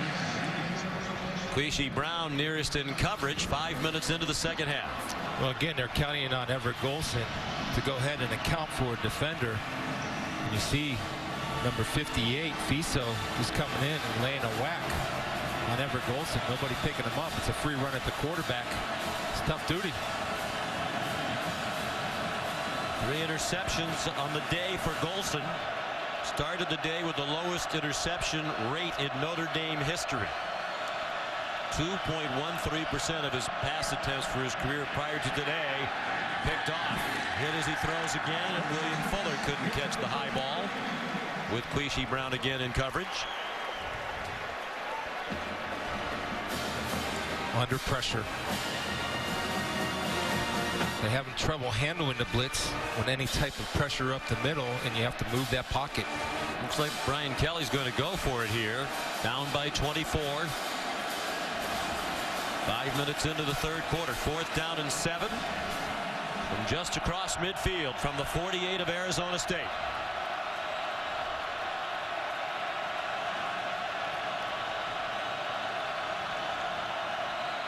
So movement along the line, and there is a flag down.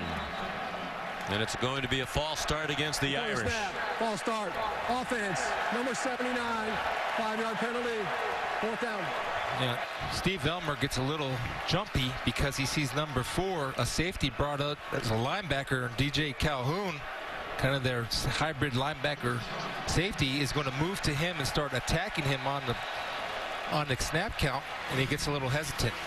See number 4, DJ Calhoun, he's going to move right over here, and Elmer's going to get a little jumpy when he sees him come. Right there. Yep, just a little bobble.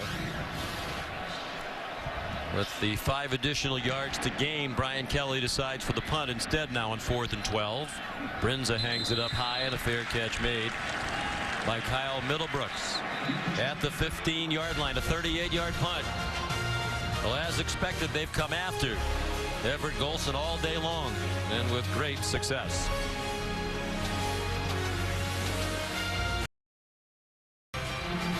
On this Veterans Day weekend, we salute America's heroes, and certainly Pat Tillman is an American hero, star player here at ASU and down the road for the Cardinals.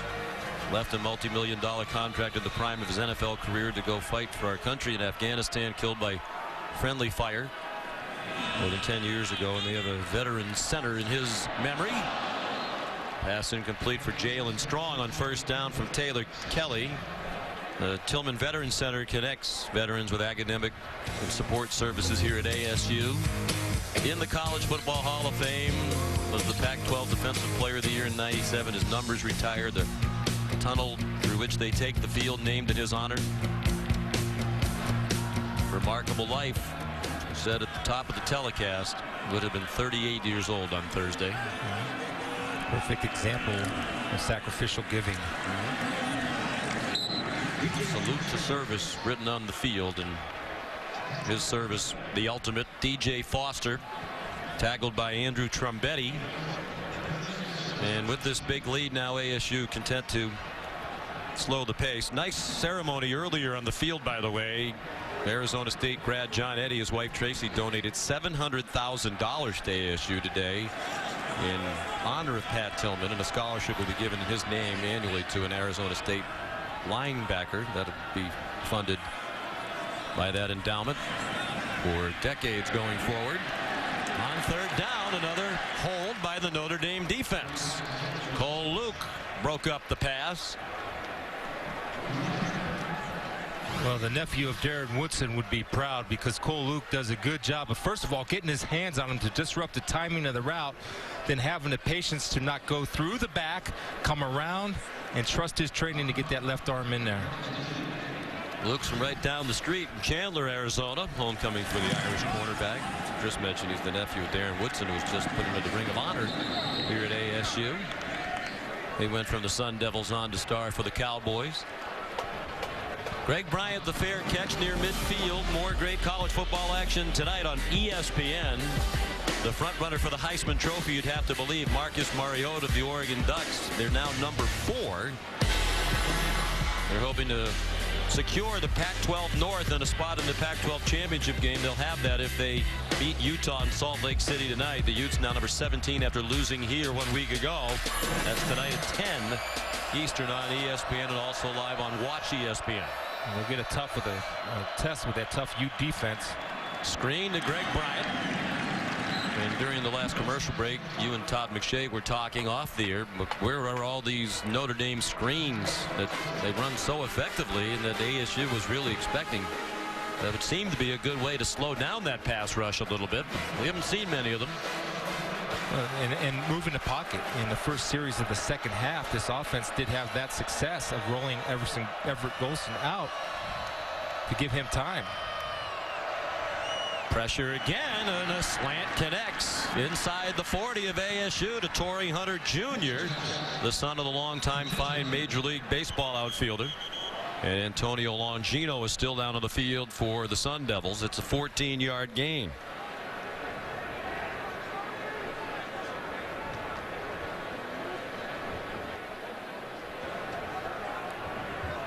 And pointing down to his knee.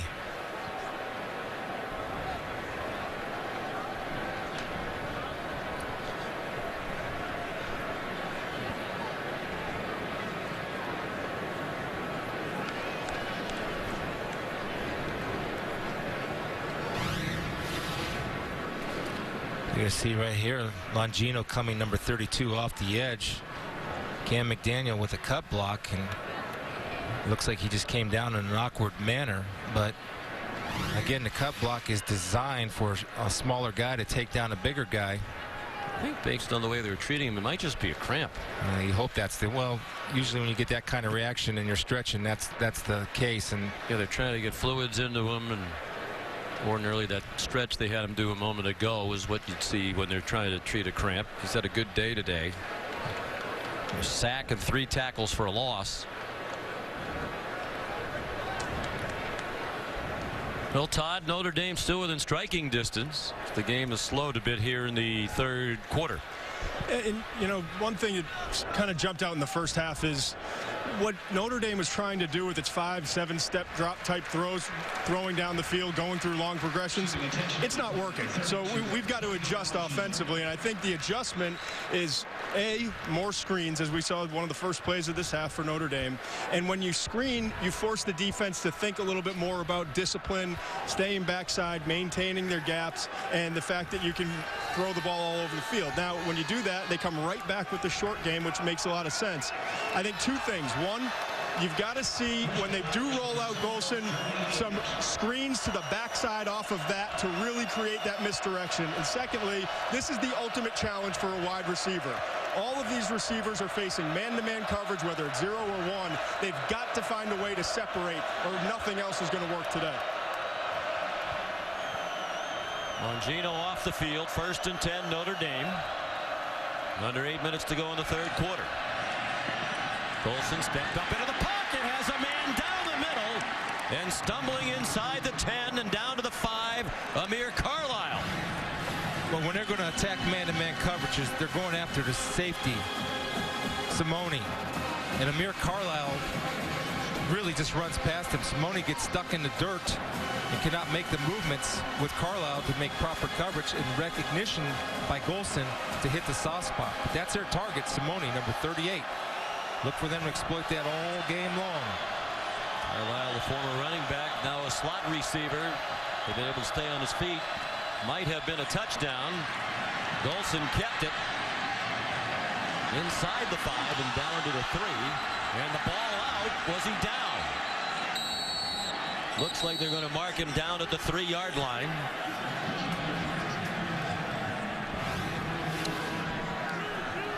See here, Everett Golson, see the ball come loose from his body, and his elbow hits the ground. He still has the ball. He's just reaching out for the ball to get the extra yards. But, you know, a big concern for Everett coming in this ball game was ball security.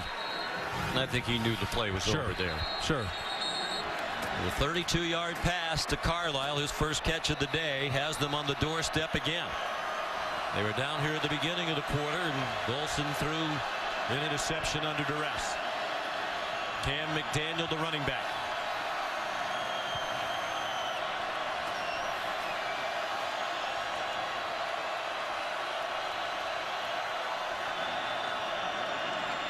McDaniel. When they're in short yardage and goal line situations, he's whistled down as again the ball came out, but he had been stopped shy of the goal line. 3rd and goal. Mo Latu made the tackle. One of those huge bodies along the defensive front. He's a 360-pounder.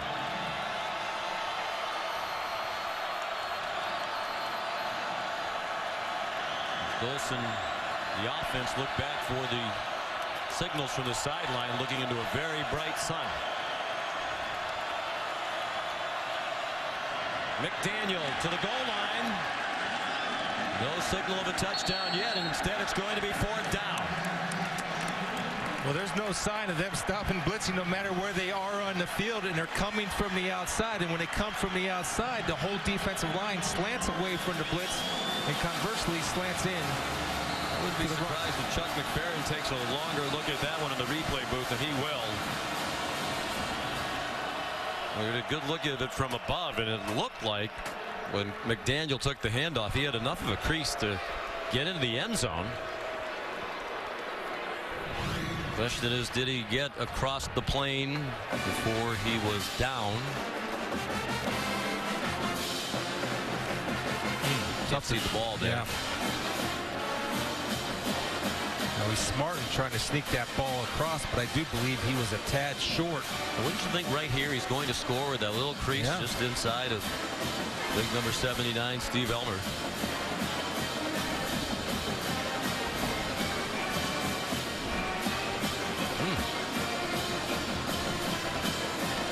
He had Christian Sam, another true freshman, number 2, come in. And does it look to you like the ball, when he comes down, lands on the line? Now, of course, if his knee was already down, then the ball is marked wherever it was when he was down. After further review, the ruling on the field stands. 4th down. It stands. The key word there, just not enough to convince Chuck McFerrin that the call was incorrect and that it was a touchdown. The ball landed on the line, but he was apparently marked down, knee down, before the ball could get there.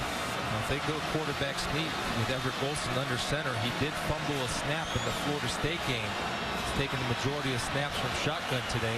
Something to be aware of. But you have to close the middle down first. Everybody inside. Don't worry about the pass. Get 11 guys for the run. You'd think they'd run left. The strength of their offensive line is Ron Stanley, the left tackle, Ronnie and Nick Martin, the left guard.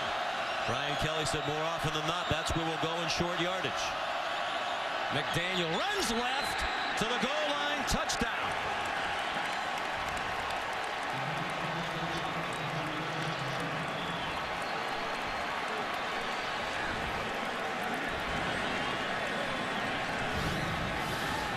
Nice drive by Notre Dame, finished off by a tough run from Cam McDaniel, who just beats Simone, who was just a tad late, got him around the legs, but the forward lean and momentum. And that's close, because The knee is very close to being down before that ball gets to the plane. And he lunges. He did a great job, as you said. He knew the knee couldn't hit the ground, or else he would have been down short of the goal line. He lunged for the end zone with the knees off the ground. The extra point good by Brinza. And now we have a game. Brian Kelly and the Irish have controlled this third quarter. They're within 17, still more than 5 minutes to go in the third quarter here in Tempe, Arizona. On ABC, the big game of the year in the Big Ten, Ohio State and Michigan State. Last meeting in the Big Ten championship game last year when Sparty handed the Buckeyes their first loss under Urban Meyer. Notre Dame back in the game. Scored 14 unanswered points. Long way to go. 5:12 left in the third quarter. It's 34-17 ASU. And Brinza's kickoff will be down by Kyle Middlebrooks.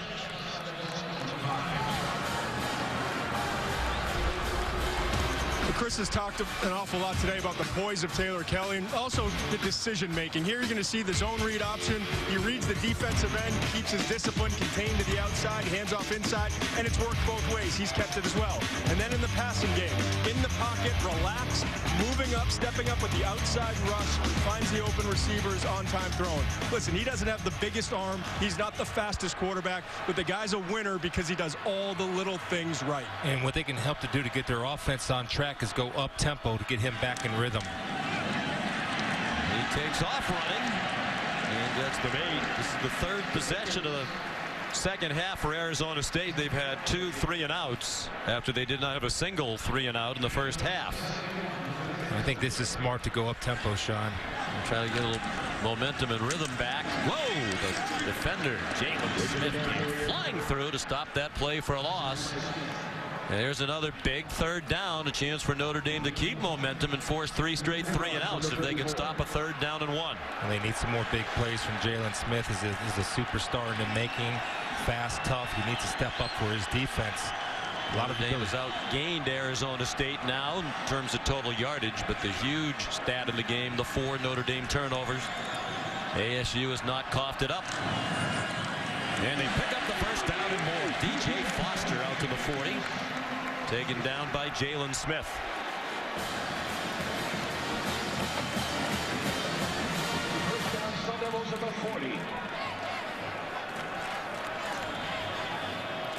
Foster in the pistol now. Bounces it outside. Jalen Smith and Niles Morgan to stop, but it's 8 on first down for the Sun Devils. Now, this is exactly what they needed. A little bit of momentum. Get a couple first downs, give their defense a rest, and they're doing it by going up tempo. Excellent adjustment. Kelly. Buried. First sack of the game for Notre Dame. Matthias Farley, who is their nickel, came on a blitz. Well, Brian Van Gorder says I can dial him up too. 41 coming from the top of your screen, never quits, beats the tight end. Cole one-on-one and also supported by coverage downfield, allowed the pressure to get there by Matthias. He had his first 2 career sacks last week against Navy. He's a junior from Charlotte, and now he has another today, the first of the day for the Irish. Kelly taking his time on 3rd down and 9. Jalen Strong time. Been silent second half. He's lined up in the slot.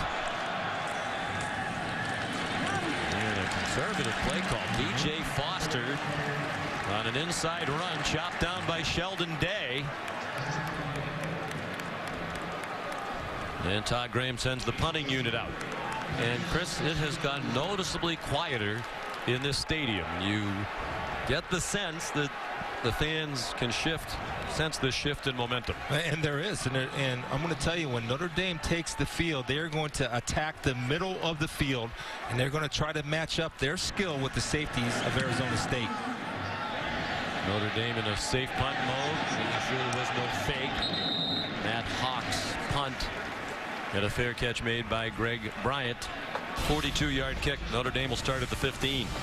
Tuesday night, don't miss an all-new episode of ABC's Agents of S.H.I.E.L.D. Stolen bodies, alien DNA, and a dangerous ex-agent on the loose. Actually, that sounds like a night at the McShay house, but it's actually Marvel's Agents of S.H.I.E.L.D. Tuesday at 9, 8 Central on ABC. Huge possession for Brian Kelly and the Irish. They were down 34-3, scored a late touchdown. It looks bigger and bigger at the end of the first half. Got another here in the third quarter. Quick hitter to Amir Carlisle, the former running back. Takes off after the catch. Still going. Got some great downfield blocking help and made it all the way to midfield before Quishy Brown banged him down. Well, it's one of the rare times, Todd, where they're playing a zone defense. Well, this allows the defenders to be off the ball, so the offensive line has time to get downfield to get a hat on a hat, allowing Carlisle to do his work. And so impressed with Carlisle, the patience to wait for his offensive lineman to get out there and set the block.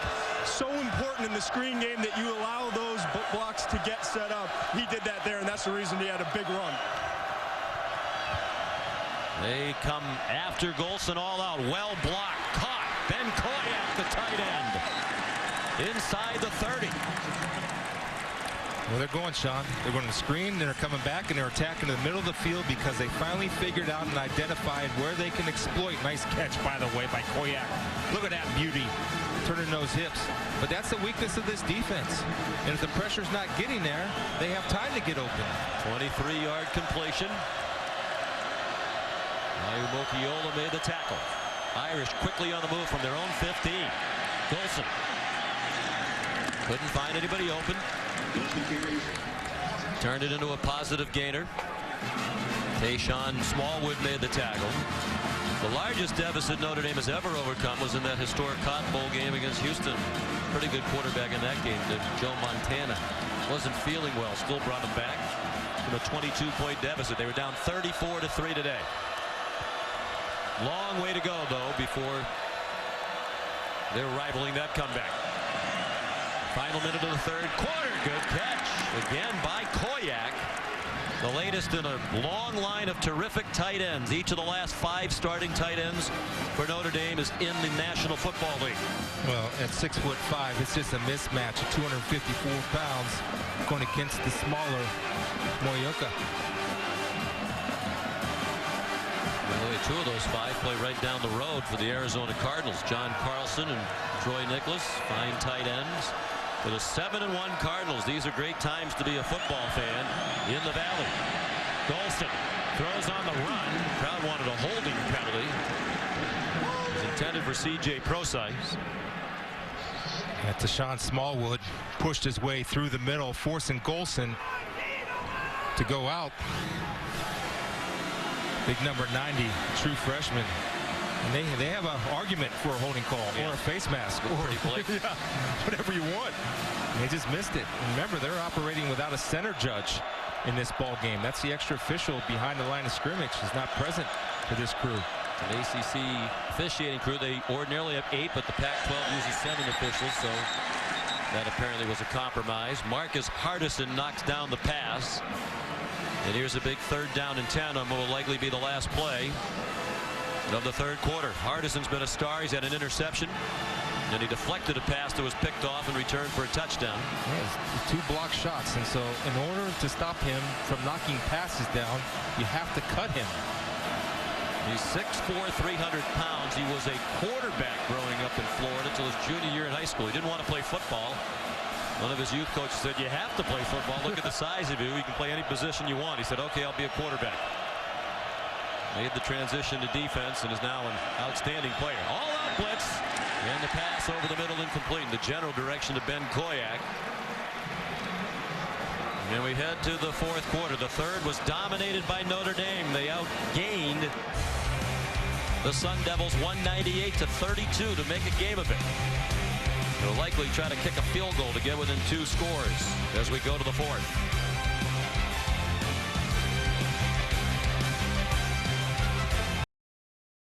ABC College Football presented by Kay Jewelers.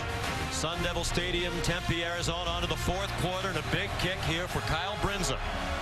the senior, with a couple of surprising misses in the fourth quarter last week against Navy. From 32 on the first play of the fourth quarter today to get them within 2 scores. Oh, they have trouble.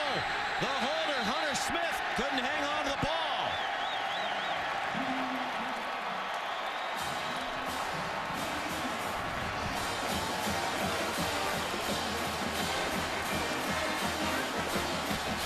Story of the day, isn't it? Self-inflicted wounds at critical times. That's how you can summarize Notre Dame's day. Good snap, perfect snap, right through the midst of Hunter Smith. Redshirt freshman walk-on holder. It's just frustrating for him because those are things that you think you could take for granted. You work and rep and rep and rep. It was a perfect snap, just not executed on the hold. A chance to really tighten it up, put increased game pressure on Arizona State. Instead, they play with a 3-score lead, and DeMario Richard carries. It's the snapper Scott Daly, with whom Kelly is speaking. 4 turnovers, 6 sacks allowed, the most in 7 years. All adds up to trailing by 17. Richard, boy, this defense has been terrific for Notre Dame in the second half. Jaron Jones leading the way. We talked about the adjustments that Brian Kelly makes and adjustments that Todd Graham make. Well, how about the adjustments of Brian Van Gorder? Outstanding. And the kids are playing hard, and they're fighting their way. Not giving up. He's trying to get the defense's attention. You see Niles Morgan, the true freshman. The task of communicating, standing in for Joe Schmidt. Brian Van Gorder said was as good at that part of the defense as anybody's ever coached, including guys in the NFL. Taylor Kelly dumps it over the middle, and it is a first down. Cameron Smith swung down by Niles Morgan, but he has just enough for the first down across the 32-yard line. They're playing a cover 4, and you can isolate a receiver like Cameron Smith on a linebacker. No matter what type of athlete you are, that's very difficult to cover. Just the second first down of the second half for ASU. Kelly kept it after the fake, dumped it to Cameron Smith. Out across the 36-yard line. Elijah Shoemade made the tackle for Notre Dame.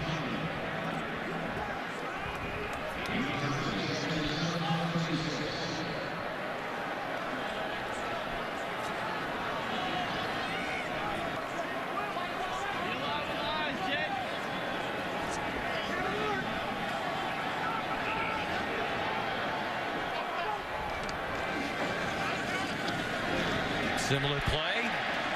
Cody Cole, first down.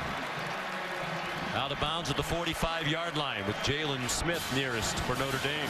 Well, nice job. And one thing that Taylor Kelly does is good ball handling. And you can't emphasize enough how important that is to be a strong play-action team, especially off the read option. When you can hold that ball in there and ride that handoff, then pull it back out, puts a lot of pressure on the defense. 9-yard gain. Mario Richard bounces off a hit. Has a first down before he got chopped down by Devin Butler at the 42-yard line of Notre Dame. But not bad for a true freshman. Richard, first of all, good vision to bounce it outside. And when you can break the tackle of one of Notre Dame's best defenders, Jalen Smith, things are going your way. And that's where Jalen, when he's a good player now, what he needs to be great is he needs to make key tackles in key times. And that was a key time for him to step up.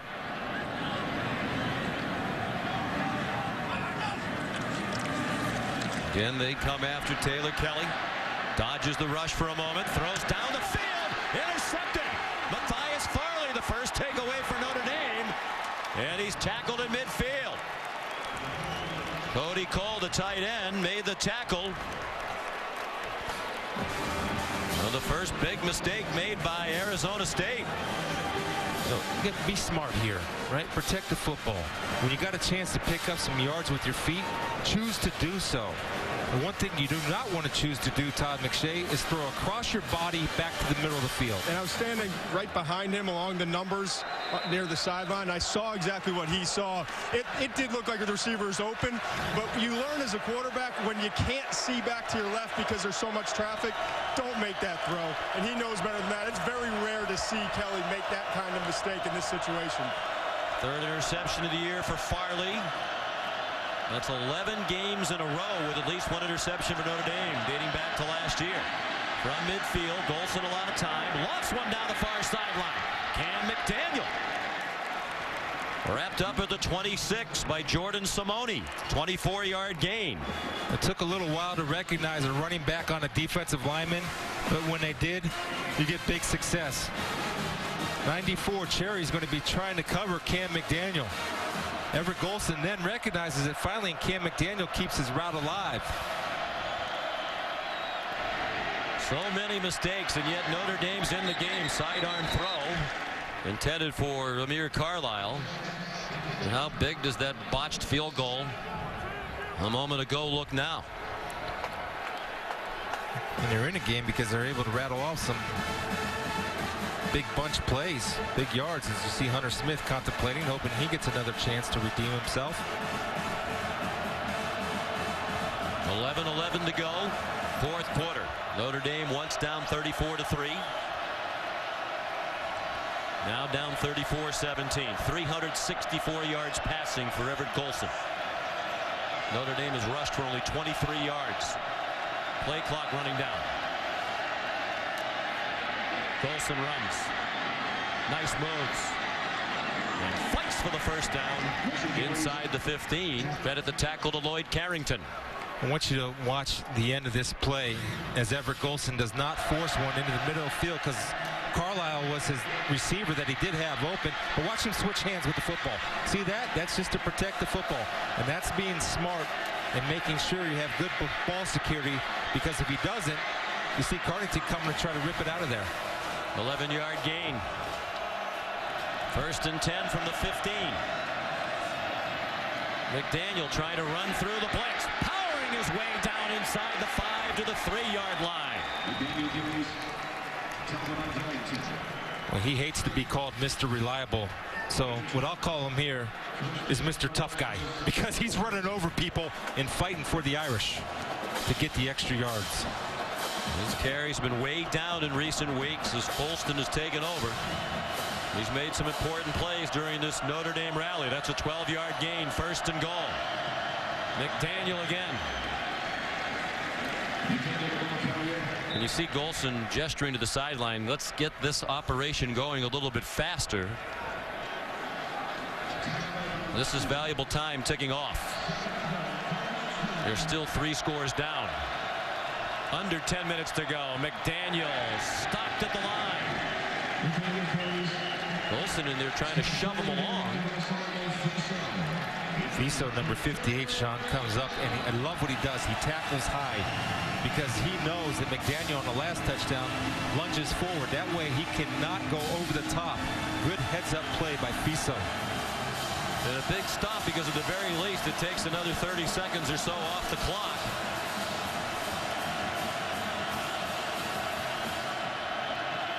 Golson, valuable time ticking away.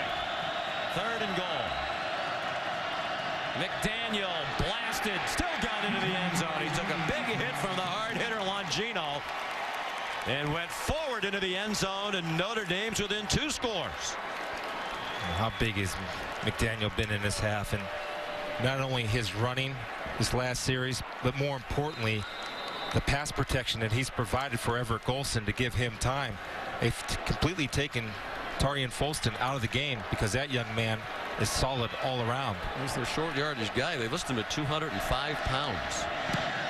I should put it with an attitude beside that 205.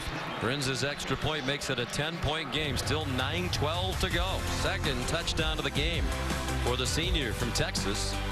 And it was set up by the interception by Matthias Farley. 34-24 in Tempe. Tomorrow at 2 Eastern on ESPN, and watch ESPN. Championship final races in Homestead next week. Notre Dame, after the Farley interception, goes 50 yards in 7 plays, under 2.5 minutes to do it. Farley's 27-yard return helped. They're within 10. If you're just joining us, they were down 34-3 late in the first half. Touchback off the foot of Kyle Brinza. Here's Chris Cotter in the studio. Sean, Chris, let's update you on what's going on at Auburn. Dr. Pepper Conference update. Number 3 team in the country in a fight for their lives. Here's Nick Marshall scoring. He just threw a touchdown pass as well, penning the extra point, and they just nailed it. Auburn trails by 7 right now, early 4th quarter. Joey Bosa and his Buckeyes getting set for a big one tonight on ABC. They'll kick at 8 o'clock. Ohio State and Michigan State, guys. And I know the Buckeye to my right will be an interested viewer of that tonight on ABC. A great game. Like we have here. Sun Devils play it now under duress. Conservative first play. DJ Foster straight ahead for about 3.5.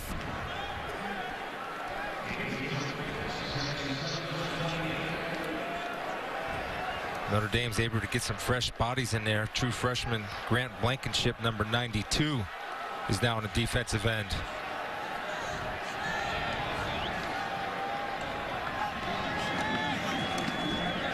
Foster trying to turn the corner, knocked out of bounds by Jalen Smith, shy of the marker. Here comes a huge 3rd down and 2. That's the Jalen Smith that is very explosive. He makes plays sideline to sideline. Where he struggles sometimes is plays right at him. The anxiety in this crowd palpable. Mike Norvell with a big play call here.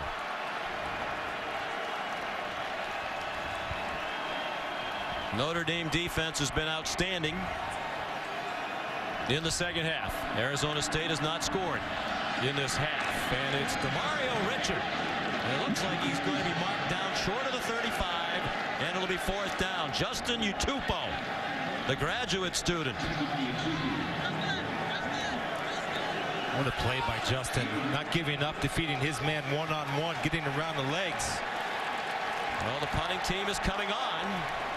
So it's another 3 and out. Arizona State has lost all of its rhythm on offense in the second half, trying to protect this big lead. Well, just an outstanding job by Justin Utupo to slow him up, and really one of the first times I've seen this game where Richard went down short of the mark. Well, he had to get the nose of the ball to the 35-yard line. It was a touchback off the kickoff, so they started from the 25. Any part of the ball touching the 35 would be a first down. The officials on the field marked him down short, and Chuck McFerrin in the replay booth is taking another look at this very important spot. Good hands right there by Utupo, not giving 1 for 1. Richard spins. Yeah, he's down short of the white. Yeah. It's the white line that's important there. The yellow line appears to be just a fraction off. 35 was the line to make, right on the line, and it didn't look like he got it there. Well, what an effort by the Irish defense in the second half, and Brian Van Gorder going in and making adjustments and playing hard, fighting to the end, which you wouldn't expect anything else from the Notre Dame team. Brian Van Gorder said that's one of the reasons why he has enjoyed his return to college football. After further review, the ruling on the field stands. 4th down. That he's really enjoyed, particularly being at Notre Dame, the type of young men they get at that institution. Men of character, worked very hard, eager to learn. He was with Rex Ryan of the Jets last year, and he said that helped him. Learned about some particularly attacking types of defenses, different types of exotic blitzes. They will punt. Matt Hawk kicks it away. And it takes a horrible bounce for Hawk in Arizona State back to the 41-yard line. His 4th punt of the half, and the punting has been a problem all season long for Coach Graham and the Sun Devils. Just a 25-yard kick. ESPN College Football, presented by Kay Jewelers, brought to you by Pacific Life. For insurance, annuities, and investments, choose Pacific Life, the power to help you succeed. Nissan, Choose Nissan today for great offers on our most exciting lineup ever. Shop ChooseNissan.com.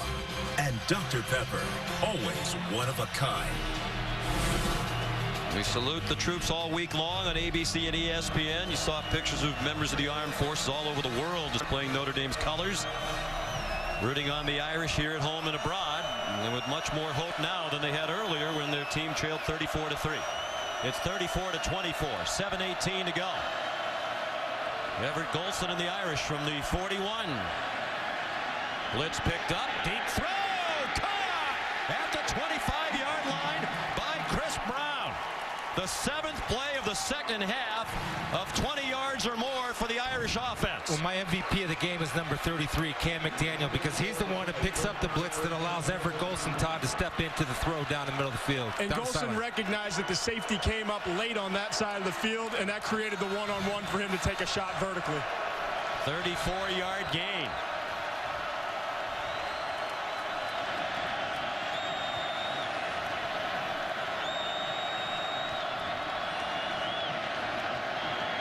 Golson fake the short ball, wide open receiver, Amir Carlisle for a touchdown.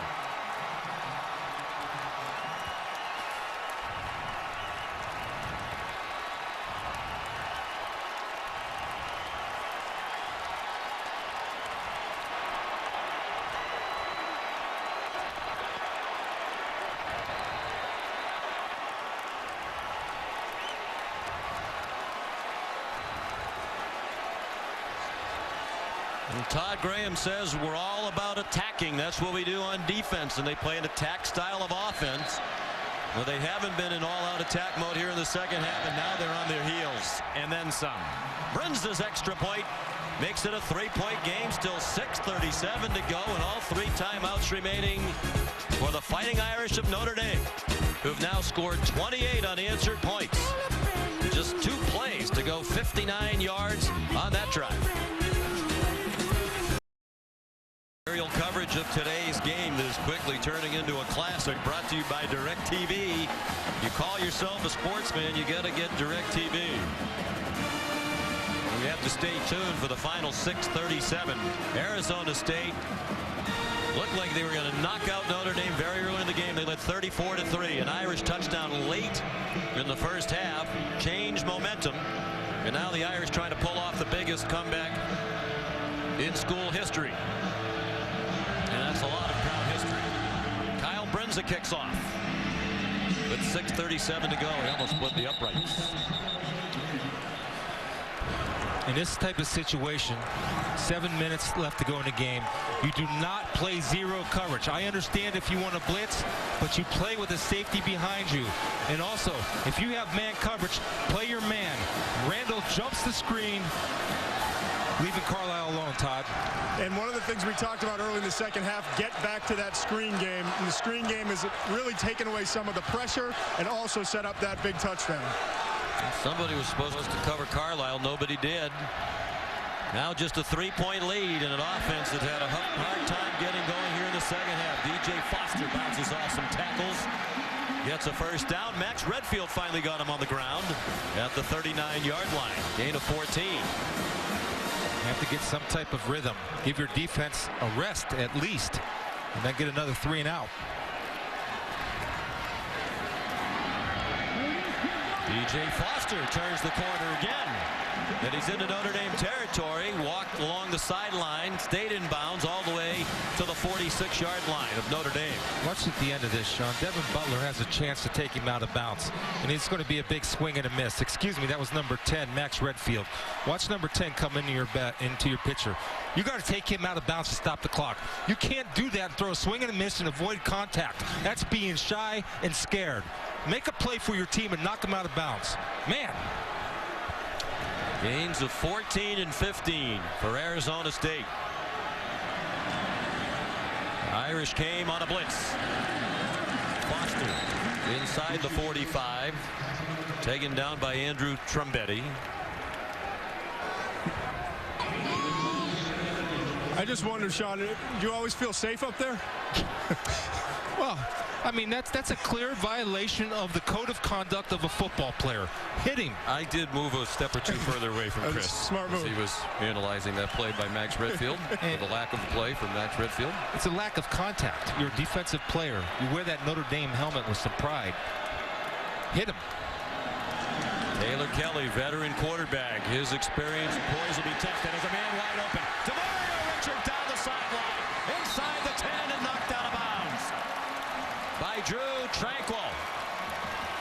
This is a good job of patience by Richard. He's going to sell a block. Number 4, watch him sell a block. You see that? He makes him stick. Then he runs the wheel route, continues on his route. Great play call by Mike Norvell. To sell the block, turn it into a pass route, and exploit the receiver in beating Cole Luke, who's coming on a blitz, who has to peel off in that situation. 40-yard completion. Under 5 minutes to go. And a touchdown would put it back to a 2-score game. From the 4. Kelly has Richard in the flat. Touchdown! What a drive by Arizona State, where the Irish had them on the ropes.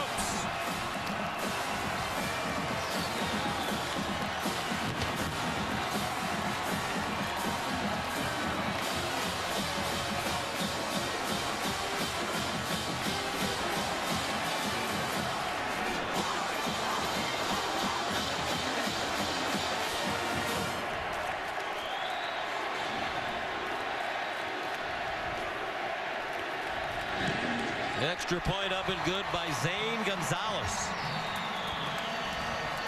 And a sigh of relief from this huge crowd. The Notre Dame defense outstanding the entire half.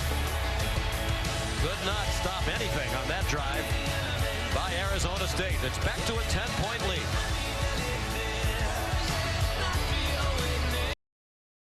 Yankee Stadium, UConn and Army. Huskies down 7, 2nd and goal. Chandler Whitmer forces it. Picked by Chris Carnegie. Takes it the distance for the Black Knights. That's for our servicemen and women watching. Army wins 35-21. Meanwhile, Northwestern going for 2 against Michigan. Trevor Simeon rolls right and falls down. Michigan wins, 1 win away from becoming bowl eligible. Back out to Sean and Chris in the desert.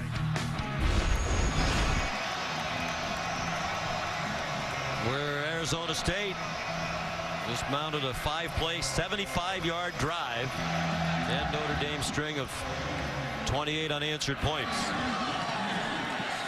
Amir Carlisle brings back the Alex Garrett kickoff. On a program that doesn't have a great history, Chris, in big games, this might be a drive they remember for a long time here in the Valley of the Sun. Well, it starts with hard running by Foster. And again, poor tackling by Notre Dame when you got a chance to save some clock. Take him out of bounds, take him out of bounds. Great play call. Set the block, then run a pass route off the fake block. Play action for 6. Sean, if you're Arizona State, you have to play with safeties now. If you missed it, video of the touchdown, always available on the SportsCenter app on your mobile devices and tablets whenever you need it. 4:23 left, 3 timeouts for Notre Dame. McDaniel picks up the blitzer, and the throw is incomplete. Looking for C.J. Prosise. And again, you go back to the botched hold on the 32-yard field goal try earlier in this quarter by Brinza. Hunter Smith couldn't catch it. Notre Dame fans well remember there was problems with a couple of snaps in the game against Stanford. In bad weather in South Bend, the Irish still managed to win with some late game heroics. And that has happened more than it should.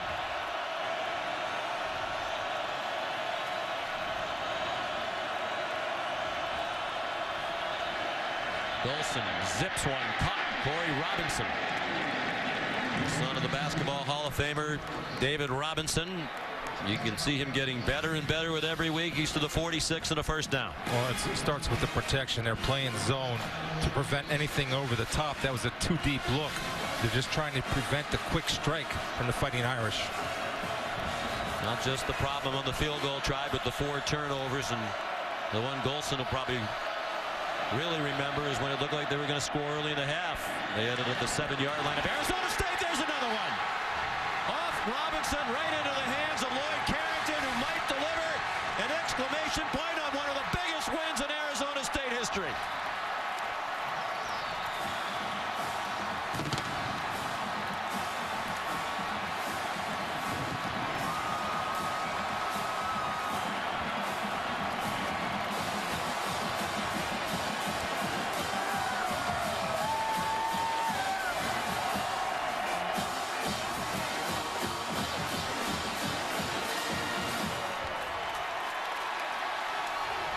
Second interception return for a touchdown by Arizona State today. That's 10 in 3 seasons under Todd Graham.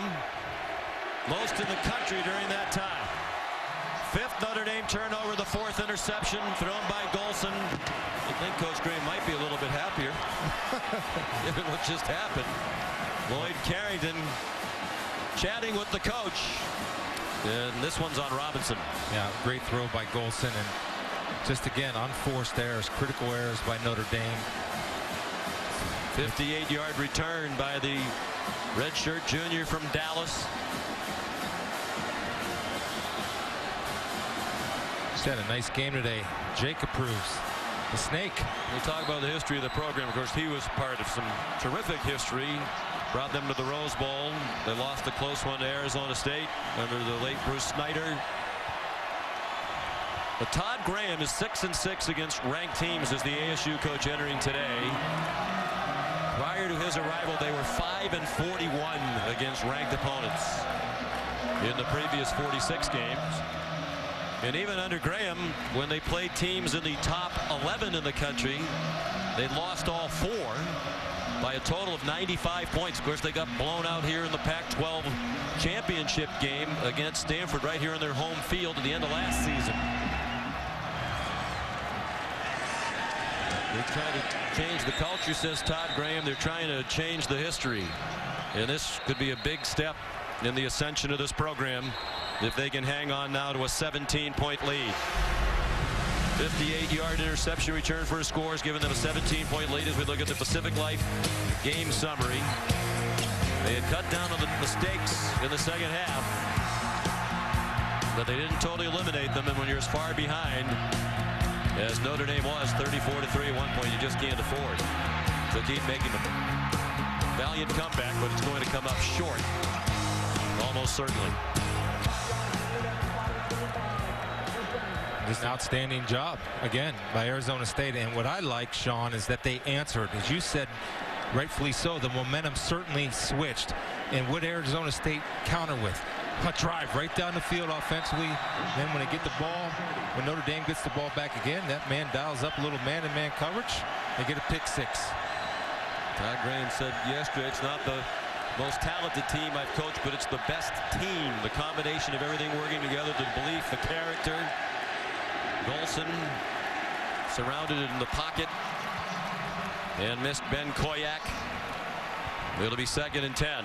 You know, another impressive stat about Todd Graham and his staff, 22-0 when they're leading after the first half. That got tested severely today. It did, and it looks like if things hold, they'll go to 23-0. Know how to finish games.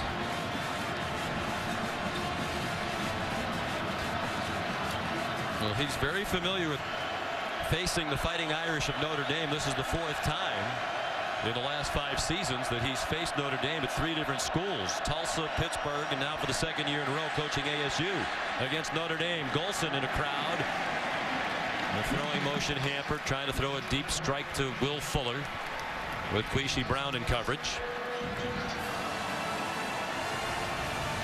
When he was at Tulsa back in 2010, he beat Notre Dame in a big upset in South Bend, 28-27. That was the week after Notre Dame played Navy. And that has been a trouble spot for the Irish in recent years.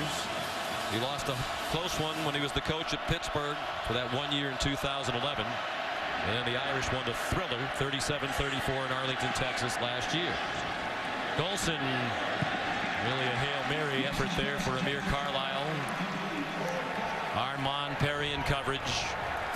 4th down and 10. And whatever faint hope Notre Dame is clinging to requires a conversion on this 4th down. On the previous 2nd and 3rd downs, there were Notre Dame receivers behind Arizona State defenders. And I understand if you're going to play man, play loose and keep them in front.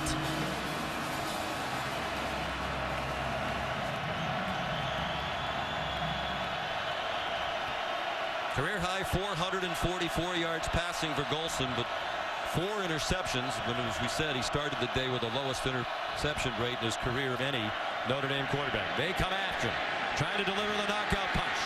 And they do. Golson down back inside the 10. Guillaume Latu. Stick a fork in him.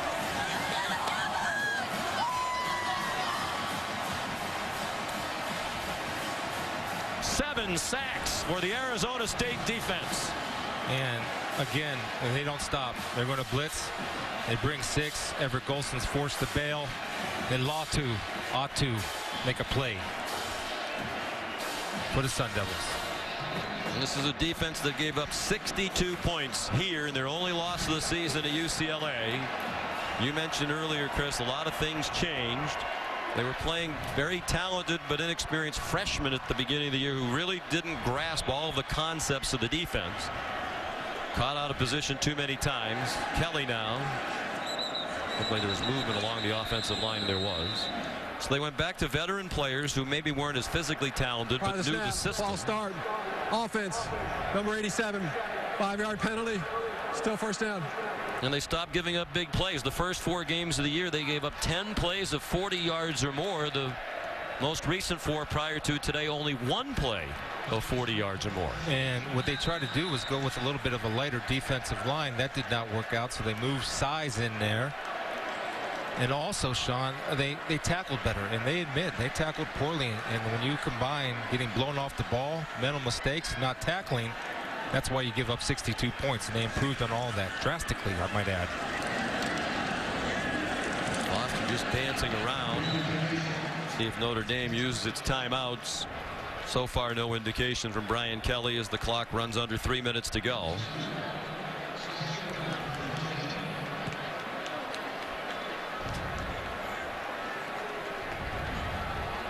Tonight on ESPN, college football action continues. Marcus Mariota and the 4th-ranked Oregon Ducks. They're hoping to wrap up the Pac-12 North, earn a spot in the championship game for the first time since 2011. Stanford's represented the North the last 2 seasons. They're in Utah. That'll be a tough battle against a very good defensive team. It looks like the Ducks are on a roll now. That's tonight at 10 Eastern on ESPN. Obviously, the College Football Playoff Committee likes the Ducks, number 4 this week. And perhaps heading for a meeting in the Pac-12 championship game with this Arizona State team, which is in control of its destiny in the Pac-12 South when they return to conference play after this brief step out of conference action. They'll move closer after this weekend games. If they win the Pac-12 South and go and play Oregon, they beat Oregon, they're in my opinion. With the schedule that they have, they would be in my eyes. Well, they have quality wins. It was Notre Dame who really needed a marquee win today. But we mentioned they've been handling ranked opponents lately. DJ Foster. Arizona State started today with a 4-game winning streak. 3 of those 4 wins were over teams that were ranked in the top 25 at the time of the meeting. USC, Stanford, and Utah last week. 4th and goal. The clock's running. Brian Kelly isn't going to stop it. I think he's accepting that the outcome is no longer in doubt. And Todd Graham about to make history. There are only 4 coaches who have defeated Notre Dame while coaching at 2 different schools. Nick Saban, Dennis Erickson, Johnny Majors, and Howard Jones. All 4 of them won national championships at some point in their career, and Todd Graham is about to join that list with a win over Notre Dame while the head man at Tulsa, and a win here today. And he talked about this game as a lead up to a possible national championship. He said, our goal is the national championship, and if we want to win one this year, we have to win this game. And they vault way up into the conversation now in the college football playoff picture. Well, they're not talking about a national championship. They need to coach somewhere else and play somewhere else, because that's the mindset you have to have. Here are the rankings. Number 9, they jumped 5 spots last week to this week. And a lot of it will depend on what happens ahead of them. They already might be getting some help from Texas A&M, with Auburn trailing late in the ball game. And Todd Graham's been thinking about this for a long time. His defensive coordinator, Keith Patterson, was his roommate in college when they played football at East Central University, an NAIA school in Ada, Oklahoma. And Patterson told us yesterday we'd be at practice. And Todd Graham, as a player, used to say, when we coach, we're not going to do this, and we are going to do this. And then when they coached high school football together in the Dallas, Texas area at Allen High School, and Graham was the head coach, and Patterson was his assistant, Todd Graham used to say, now years from now when we're running down the tunnel at the Orange Bowl, and they were just starting out as high school coaches. Well, he believed in it. He did. 4th and goal. Kelly the keeper. And Arizona State has another touchdown. Questions if they were playing the right quarterback. That question's been answered. And ASU has scored 50 points or more for the 7th time in the last couple of years. Big game for Taylor Kelly, Sean, not only from a physical point, but mentally for him to keep growing and getting better and more confidence in that foot. Confidence by his teammates that he's back.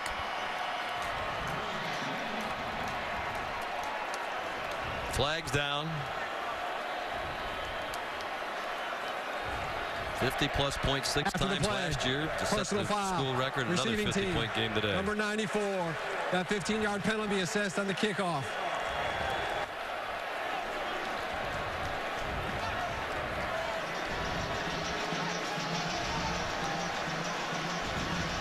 Taylor Kelly, Coach Graham says he's a winner, and he is. He'll be 6-0 as the starter this year, 24-9 for his career. With plenty of help from the defense. Here's a look at today's good hands play brought to you by Allstate. The bad hands of Robinson that resulted in the good hands of Carrington. Yeah, just too many turnovers, unforced errors by the Irish. Too much to overcome, playing from behind all day long. Pretty much took the running game out of it, and when you take the running game from Notre Dame, you're taking Tarian Folston out of the game, and they did that.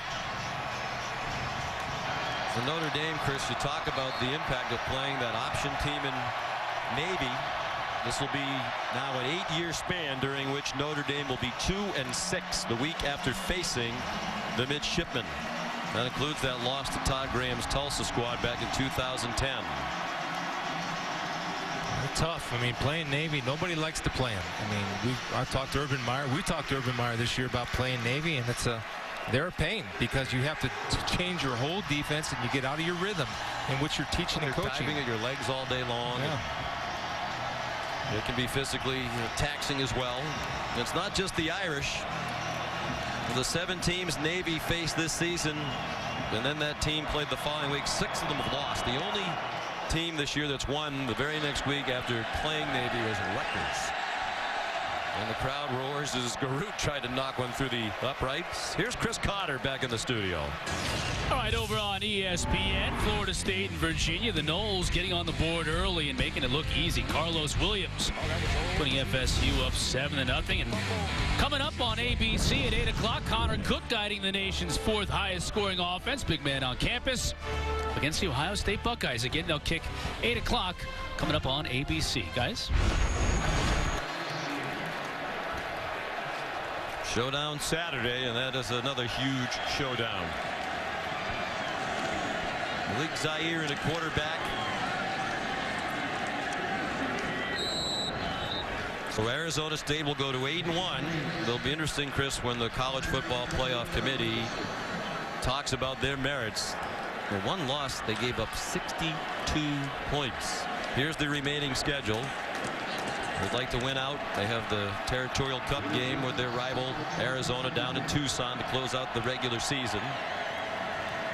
They'll be favored to win the next 2 against Oregon State and Washington State. Zaire. Nice effort. Well, perhaps be the last play of the game. They stop the clock to move the chains. The Irish aren't in any big hurry. As a matter of fact, they're already starting across the field to congratulate Arizona State, which earns its first win ever against Notre Dame, now 1-3 all-time against the Irish. Todd Graham was already enormously popular here in the Valley.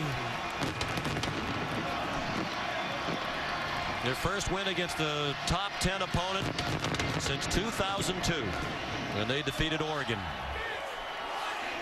And here's Todd with Todd, as we say, Todd. Well, Coach, you guys absolutely jumped Notre Dame early on. Then they crawl back in the game, make it a one-score game. What was the changing moment for you guys? Well, first of all, man, I just want to thank my Lord and Savior, Jesus Christ, for allowing me to coach this team. I'm going to tell you this. He's had his hand on us.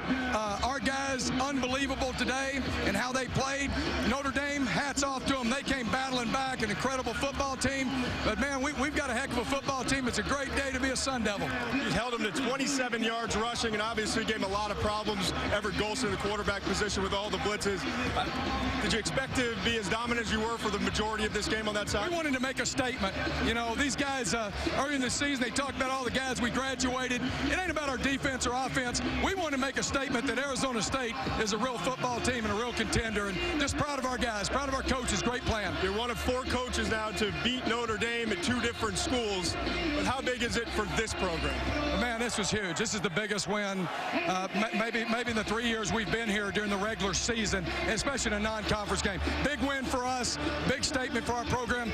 Now we got to go win the next conference game. We got our goal is to be Pac-12 champions. Ultimately, we've got a goal of being a national championship, and we got to go win the next 5 games to do it. You got a little guy that wants to run with you. Congratulations, Coach. All right, go Devils. It's a big step in the right direction, but a lot of hard work to do. They'll have opportunity certainly to continue to build the resume. Games with Arizona on the regular season schedule, perhaps Oregon. But they did make that big statement the coach was looking for today. A final score, 55-31. Stay tuned to ABC tonight for the big one in the Big Ten. Saturday Night Football, Ohio State and Michigan State from East Lansing. Now for Todd McShay, Chris Spielman, our terrific crew led by Bo Garrett and Mike Schwab.